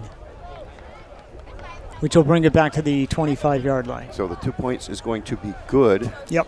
So 36-12. Joe Gamache is still getting an explanation over there from the head linesman. Joe not buying what he's selling to him right now. Here's the thing, Sean. I can remember as a little boy growing up in Greenfield, I'd go to Vets Field, Saturday afternoon games exclusively back then, talking about the early to mid-'70s. I would get a program. It would have the rosters of both teams, and then they had a whole chart, officials' signals. Yes, always, yes. And you'd see that, and then I would look. This is how I kind of learned the game. Absolutely. That and watching on TV. But I would watch the game, and I'd see the official do a signal. I'd look on the score, and I'd say, oh, yeah, that's offsides. That's an illegal block, whatever it was. Sure. We've had no signals tonight. I used to have one of those on the back of my clipboard, but I got the wrong clipboard with me. So there's a line drive into the center of the field, and did Phillips, the kicker, jump on it? I think the Redhawks did get it. That was a line drive, hit the Franklin Tech player, and I think the Redhawks got that ball. There's a big fight for it, They did. And the Redhawks say they got it. Let's see if the officials put the... Well, yeah, Frontier got it, but again, they're not. The officials on the field aren't saying that they got it. No signal at all, but the line drive kick off the up man for Franklin Tech. And Phillips ended up with the football, and the offense is on the field, so without the referee letting us know, we're going to go with the assumption that Phillips got that kick, and a great job. He nailed it right at the up man. Sean, the other thing I remember about those charts, those little drawing of the officials and their signals, is the official, the guy looked tough. Oh, yeah. He just looked like a tough dude, remember? How they drew him. It's Garrett Drudge on first down. He takes on contact. And another flag. And gain the 9, a flag behind the play. 2 flags. He threw both of them. He threw one flag. That's going to be 2 different. Yep, offsetting. It's a game. Okay, so on each team. That's twice we've seen that here in the last couple of minutes. 15 yards assessed against both teams. Looks like we're going to have a timeout on the field as well. We'll step aside for the break. 2:13 to play, third quarter. Greenfield Savings Bank scoreboard is now Frontier 36, Tech 12, Bear Country 95.3.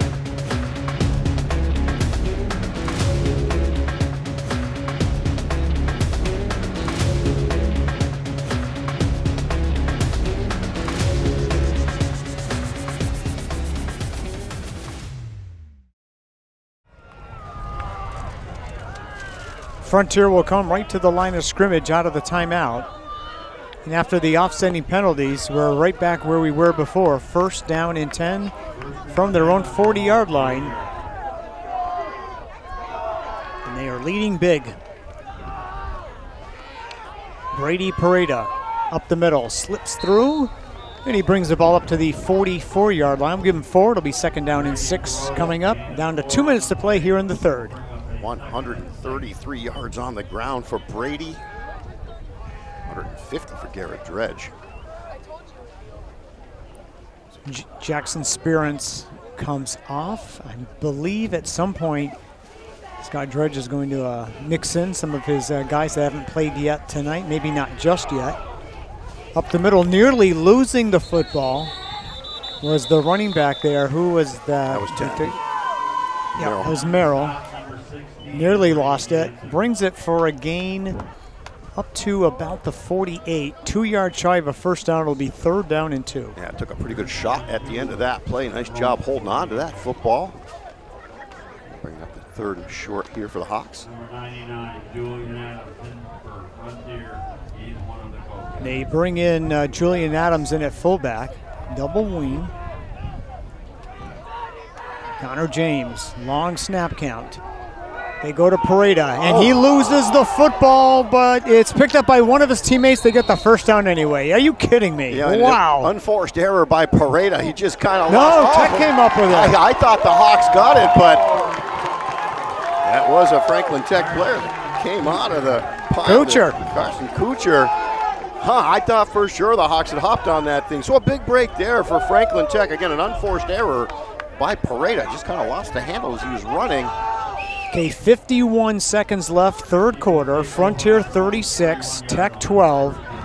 So the mission is clear. Get down the field, get into the end zone. Don't take too much time doing it, and maybe we'll have a game in the 4th quarter. Yeah, step 1.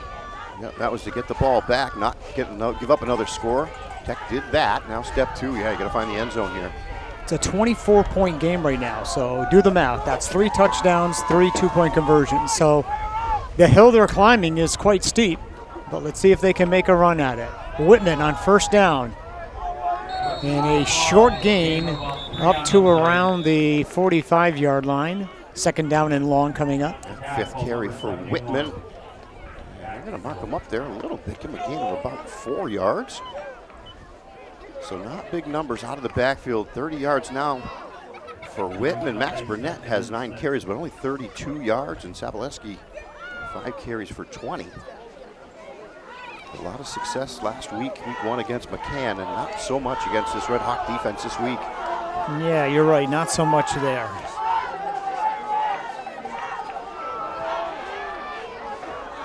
On 2nd down, the pitch. On the right side, and a nice gain, and a beautiful spin move along the right sideline.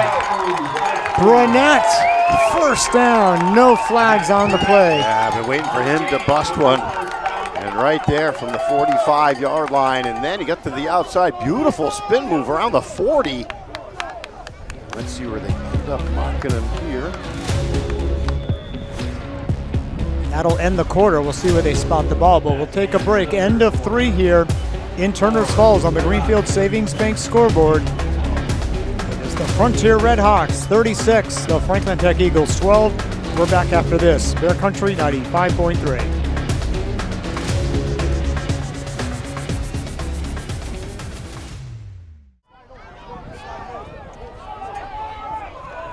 They ended up spotting the ball just out to the 30-yard line. 1st down and 10. Quick pass caught by Hunter Donahue. A nice block by Nolan Stafford downfield to spring him for an additional 5 yards. And he has the ball inside the 25-yard line, a gain of about 8 or 9 there. Yeah, give him a gain of 9, so 4th completed pass for Bassett, 4 of 6. About 42 yards in the air so far. 2nd down and short. Early 4th quarter here. It's been all Frontier. They were kind of trading shots for a while, but Frontier has asserted its dominance lately.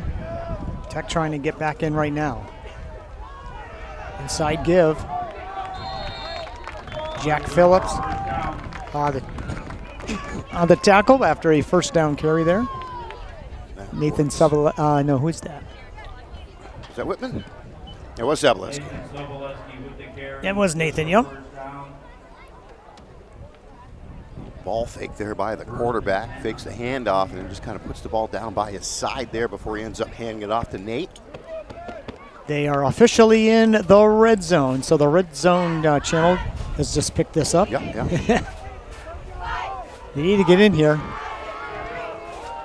17-yard line. Make it a 2-score game if they can. They need to convert all their conversions, though, too. Under center. Bassett, back to pass, pump fake. I was going to throw down towards the end zone in double coverage. Tipped away. Terrific play downfield by the Frontier D, and that was Noah Pareda who made the knockaway again. Yeah, almost had an INT at the other end of the field earlier. That one there didn't really go for the pick, but got up high just to bat that ball away. Great job back there by him, making sure that ball was not going to get caught for the touchdown. Wind picking up a little bit. It's been here all night. Now it's picking up a little bit. I almost feel like we're doing a softball game over at Turners Falls High School. Temperatures changed, but not that drastically. I mean, it's not warm anymore, but it's certainly not feeling cold yet. Upper 30s, though, for a low tonight. Yeah. I think mid-30s tomorrow night. We're turning the corner, bud. Yeah, I know it. Pitch on the right side. And Max Burnett. Little spin move and a short gain. Down to around the 15 or so. Yeah, right around the 15. Third down rather coming up. Give him a couple there, so 59 yards here for Max. That was his 11th carry. He's limping slightly as he comes off. Not in a major way. Ganser's come in. We'll see if he gets the call here, number 16. He's got one carry in this one. He's in there at tailback. And Nathan Savaleski, the fullback, in front of him. Back to pass, Bassett. Zips one out left side. Incomplete. Overshot the intended receiver. Donahue is the intended receiver. 4th down now. We talked about what a great first game of the season Mason Bassett had against McCann. Completed 5 of his 8 attempts for 131 yards, a couple of touchdowns. But again, against this defense of the Red Hawks, not having that level of success. 4 of 8 now passing, just 42 yards through the air. He's not been picked, nor has he thrown a touchdown. Well, that old saying in sports, it applies to all sports. And you think about it, speed kills. Yeah. And Frontier has a ton of it. All right, they spread it out here. 4 receivers, 2 on either side. He's back to pass, throws over the middle, throw behind, and a count was made. No, incomplete. And they turn it over on downs. Frontier will take over. Let's see. Looks like 9:33 left in the game. It remains 36-12. Yeah, ball's thrown just slightly behind the receiver. I think that was 15 Dunn. Yes, it was, actually. Yeah. Levi Dunn. And ball just behind him. He was able to get a couple of hands on it and then just unable to come up with it as it did fall incomplete. Yeah, he almost made a great catch, actually. That would have been a really good catch, and there was a defender right there as well. Just couldn't get back and get the ball before it fell to the turf. Okay, so Frontier now, they can take over here, get off a nice long drive, kill some clock, and get ready to get on the bus, head back down the South Airfield with another victory in tow. Handoff, and on a sweep, here comes Garrett Dredge. Nearly lost the football, maintained possession, though. That was a nice poke-away attempt there by Kuchar. Like Kuchar got a hand on his arm, and almost was able to jar that ball loose, but Dredge able to recollect it and end up getting a couple yards there. Again, after the game, we'll reveal the high school football player of the game, brought to you by Greenfield Savings Bank, Regera Real Estate, and attorney Leah Phillips. 2nd down and 8 for the Hawks. They're moving left to right here in the 4th, nursing a 36-12 lead. Connor James hands to Pareda. Pareda will take it left side, picking him up and putting him down, give him the 1st down at the 19-yard line. Yeah, snap was high. Nice job by James to pull that thing down, keep the timing of the play where it was supposed to be. So Pareda, that's his 14th carry. And let's see, he's at 145 yards on the ground now. Ooh, that player of the game, that's going to be... Oh, here we go again. Ooh, that's going to be tough. Wow, Garrett Dredge 17 carries, 152 yards. Pareda now is his 14th carry, 145. Dredge has a couple touchdowns, though. I do have a coin to flip. I don't think we're doing that. No, probably would not be wise. Garrett Dredge turns the corner on the right. Garrett Dredge with a big gain, right sideline, still going, and he's run out of bounds inside the 35 of Franklin Tech. 21, 31, 36 more yards. Yeah, we're not going to have to flip a coin on this one. 188 yards now on the ground for Dredge. Yeah, anytime you're up near 2 bills, Ooh. I think you've earned it. Well, 188, 145, 288,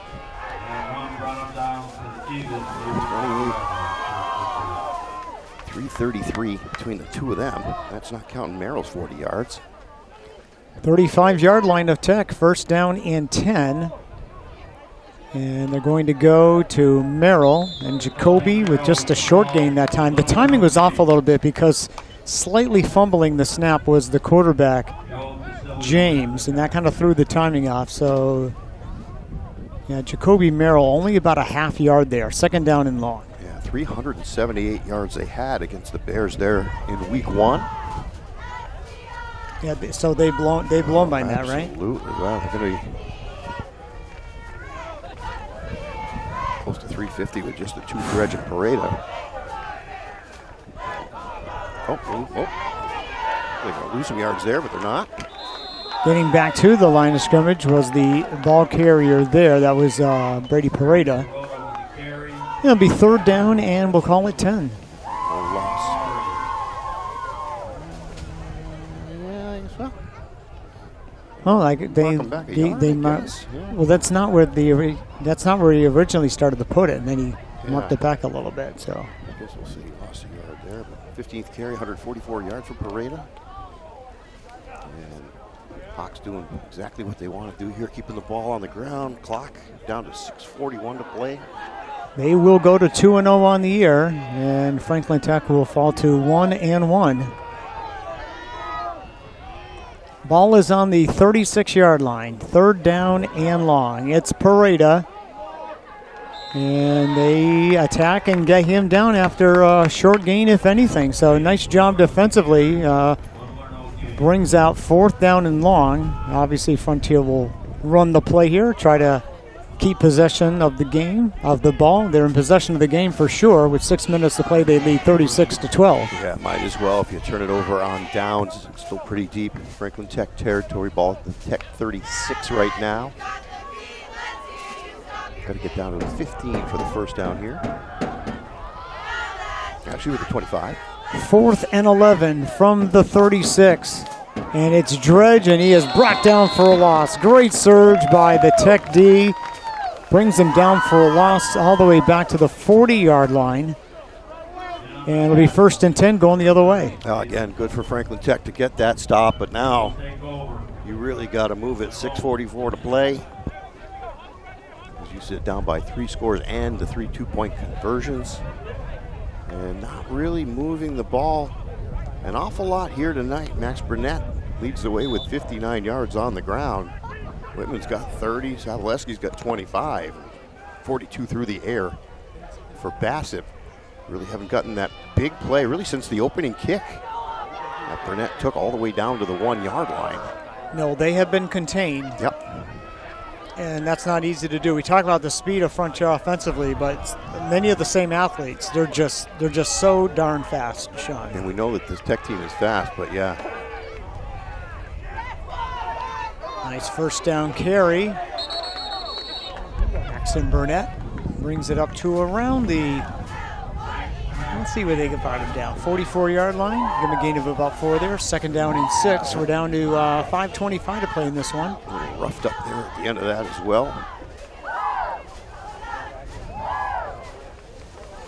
Just looking to see if any scores have been posted yet online of some of the other games. Again, Maher at home in Orange against McCann. I feel good about the Senators there. Greenfield has Amherst coming to town tonight. Athol at home against Murdoch. Those are all 7 o'clock kickoffs, just like this one.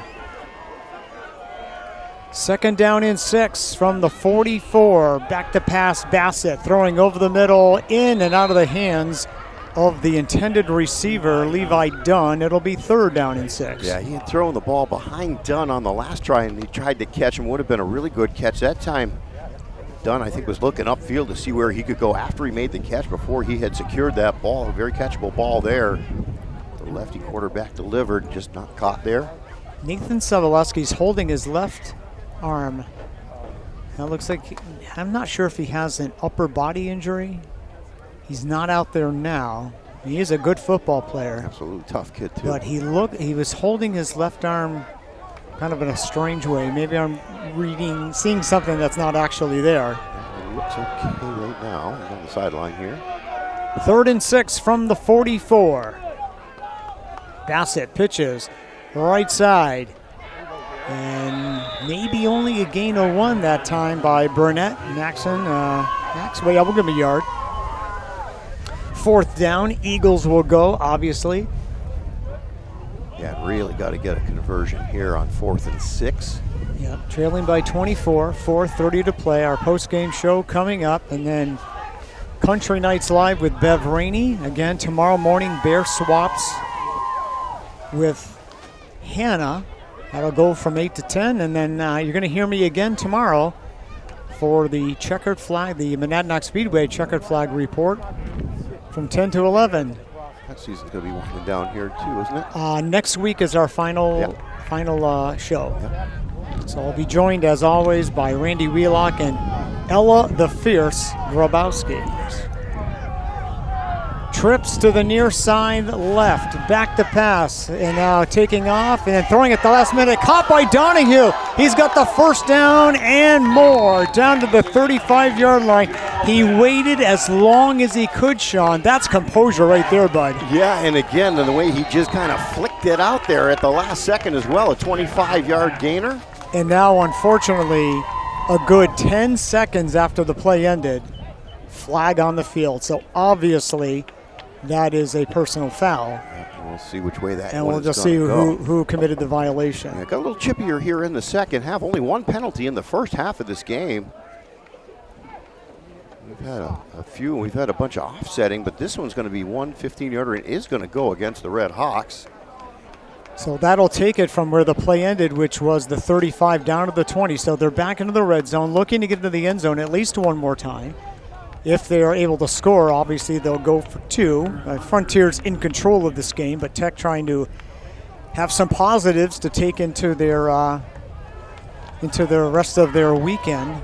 They'll have Pathfinder, I believe, here next Friday night. Yeah, Pathfinder here, and again Frontier's at home against Greenfield next week. Shotgun formation, spread formation. You got receivers everywhere. Eagles do a double handoff. Nolan Stafford. Oh, Frontier was not fooled at all.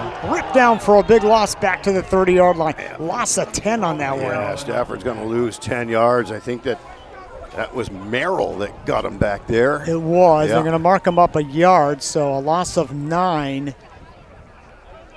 Back to the 29-yard line. Try a little trickery there.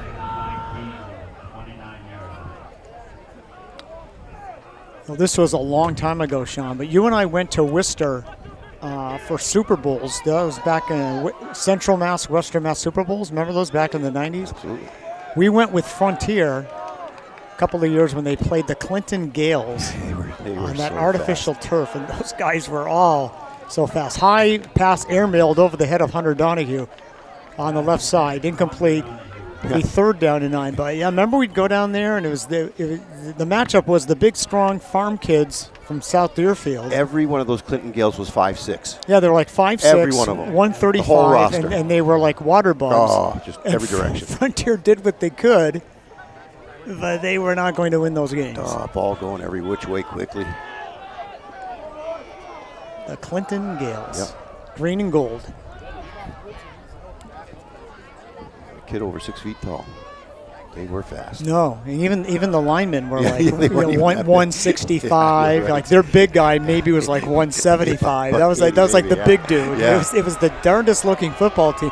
They came out for a warm up. It's like, is that the JV? Right. Then the game started, and we're like, ooh, Yeah. these guys are good. Throw it over the middle. Oh, nearly caught down there by Donahue. Dredge on the coverage. It'll be 4th down and 9. Yeah, nice job by Garrett getting there right at the last second, batting that ball down. Bass is now 5 of 12 passing, 67 yards through the air. Again, no touchdown passes, no interceptions thrown either.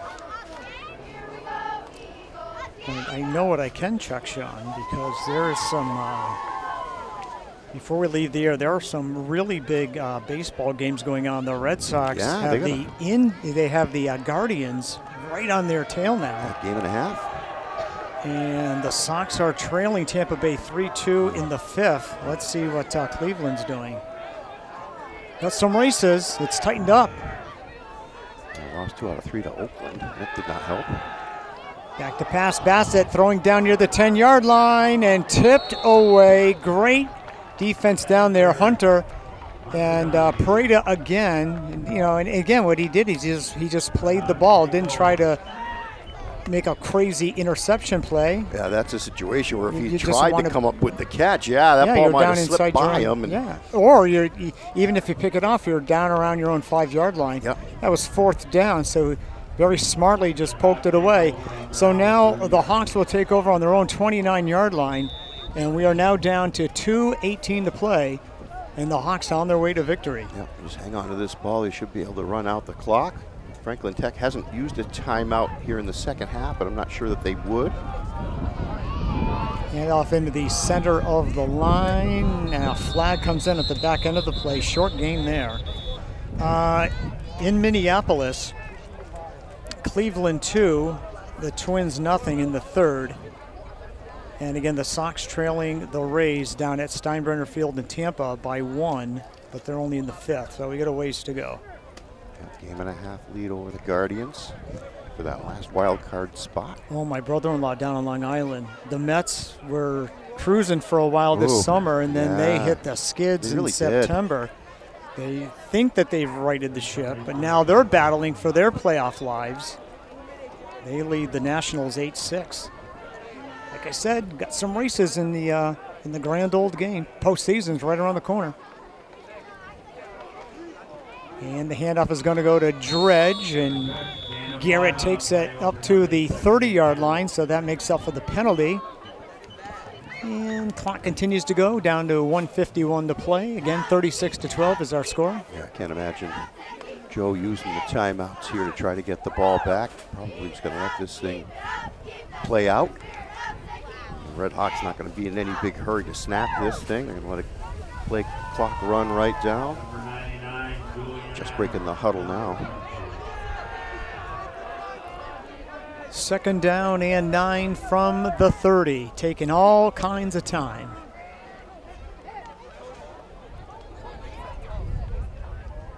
Yep, using the entire play clock. This is smart.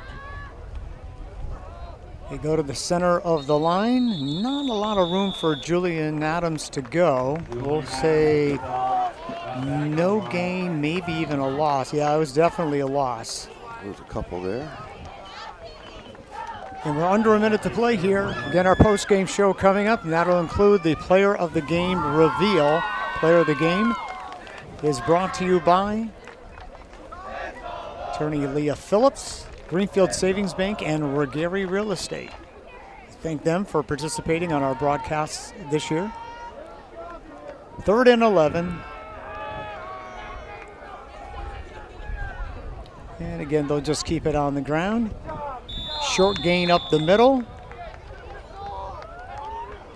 That'll bring up 4th down. They actually do not need to snap the ball again. Adams again on the carry, pick up the couple that he just lost. And they're hooping and hollering on the far side.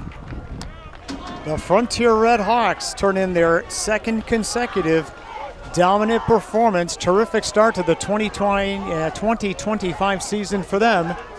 They win it by a final score of 36-12. on the Greenfield Savings Bank scoreboard, and we are back to wrap it up after these. High school football, Bear Country 95.3.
And live from the Lundgren Honda broadcast booth here at Franklin County Tech, it's the Bear Country High School football post-game report. Domination by the Frontier Redhawks here on the road as they come to Turner's Falls and knock off Franklin County Tech decisively. 36-12. Jeff Terrell, Sean Hubert, our studio producer Dave Reno as we wrap things up here. Sean, got to tell you, even if you already know you're a good team, what a satisfying feeling it must be to get on the bus, come up here, going up against a very good football team on their home field and just execute and play as well as Frontier did and win decisively. That just has to feel so good. Oh, and again, especially after Franklin Tech's Week 1 win there up at McCann, 48-0. You know, we saw Frontier in Week 1 against the Bears. Again, young team, inexperienced team. They ran right by them, particularly in the second half. But, yeah, you look at what they did tonight against Franklin Tech. Now, they had run for 378 yards against the Bears. Unofficially, I've got them at 384 yards here tonight against what you would think would be a much better defensive team in the Franklin Tech Eagles. So now they have beaten their two opponents in the first two games of the season 76-18. And they run the ball up and down the field, controlled games defensively. Boy, I mean, again, we know this Franklin Tech team is pretty good. How good are the Red Hawks? No, right now, very, very good. Yeah. And I think one of the big keys, I mean, obviously the skill level is quite high, but just the overall team speed, it is very, very tough to contend with. Whether you're attacking their defense, that's a huge issue.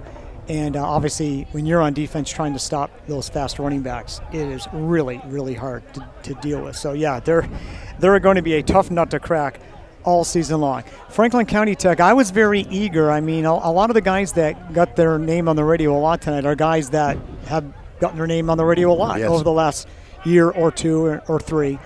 I was really eager to see the young sophomore quarterback coming in. I was impressed. I mean, there's something there. He showed, I talk about that speed of Frontier, and he was under a lot of duress when he did pass.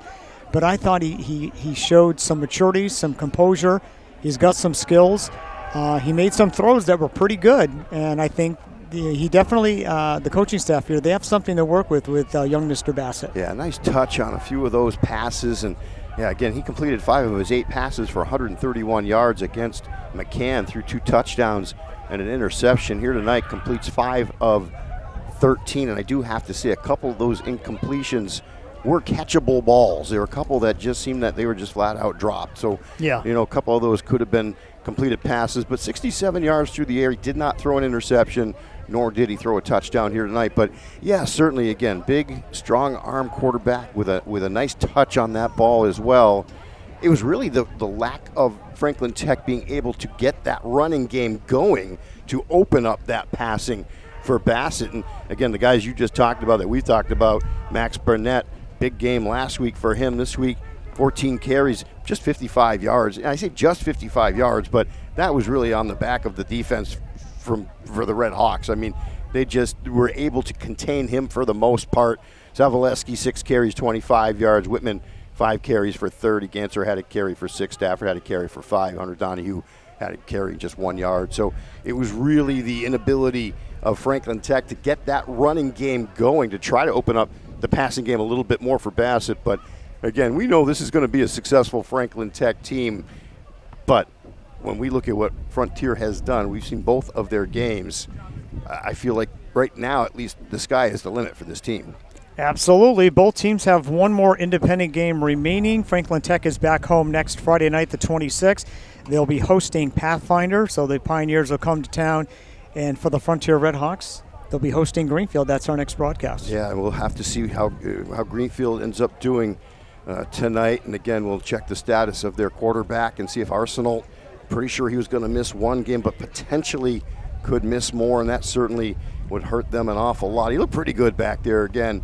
First game starting as a varsity quarterback, and looked like he had pretty good command of what was going on. And of course, the running game for Greenfield should be pretty decent anyway. And again, they just got worn down by Chicopee. We'll see how they fared tonight against Amherst. But yeah, the injuries certainly weren't going to help them, and we'll see how healthy they are next week when they face off against the Redhawks. Right, that'll be next Friday night, 6:45 pregame, and the kickoff set for 7 o'clock live from South Deerfield. Before we go, let's reveal the Bear Country High School Football Player of the Game. It's brought to you by Greenfield Savings Bank, Attorney Leah Phillips, and Regary Real Estate. Sean, I think we know. Well, you know what? Garrett Dredge was going to be our player of the game in week one. After the first half, Brady Pareda stole that away from him in the second half. He did. But in this case, it was Garrett Dredge throughout. 20 carries, close to 190 yards, couple of touchdowns, 2-point conversion for him as well. And again, hats off to Brady Pareda. 16 carries, 144 yards. Most of the time that'll get you a player of the game. But yeah, Garrett Dredge looked really good, and defensively as well. Dredge was just all over the place. He was all over the place. So congratulations to our player of the game, Garrett Dredge of Frontier Regional, in the Red Hawks 36-12 victory over the Franklin Tech Eagles. On the Greenfield Savings Bank scoreboard, for Sean Hubert and for Dave Reno, I'm Jeff Terrell. Thanks a lot for joining us tonight, and have a great weekend in Bear Country.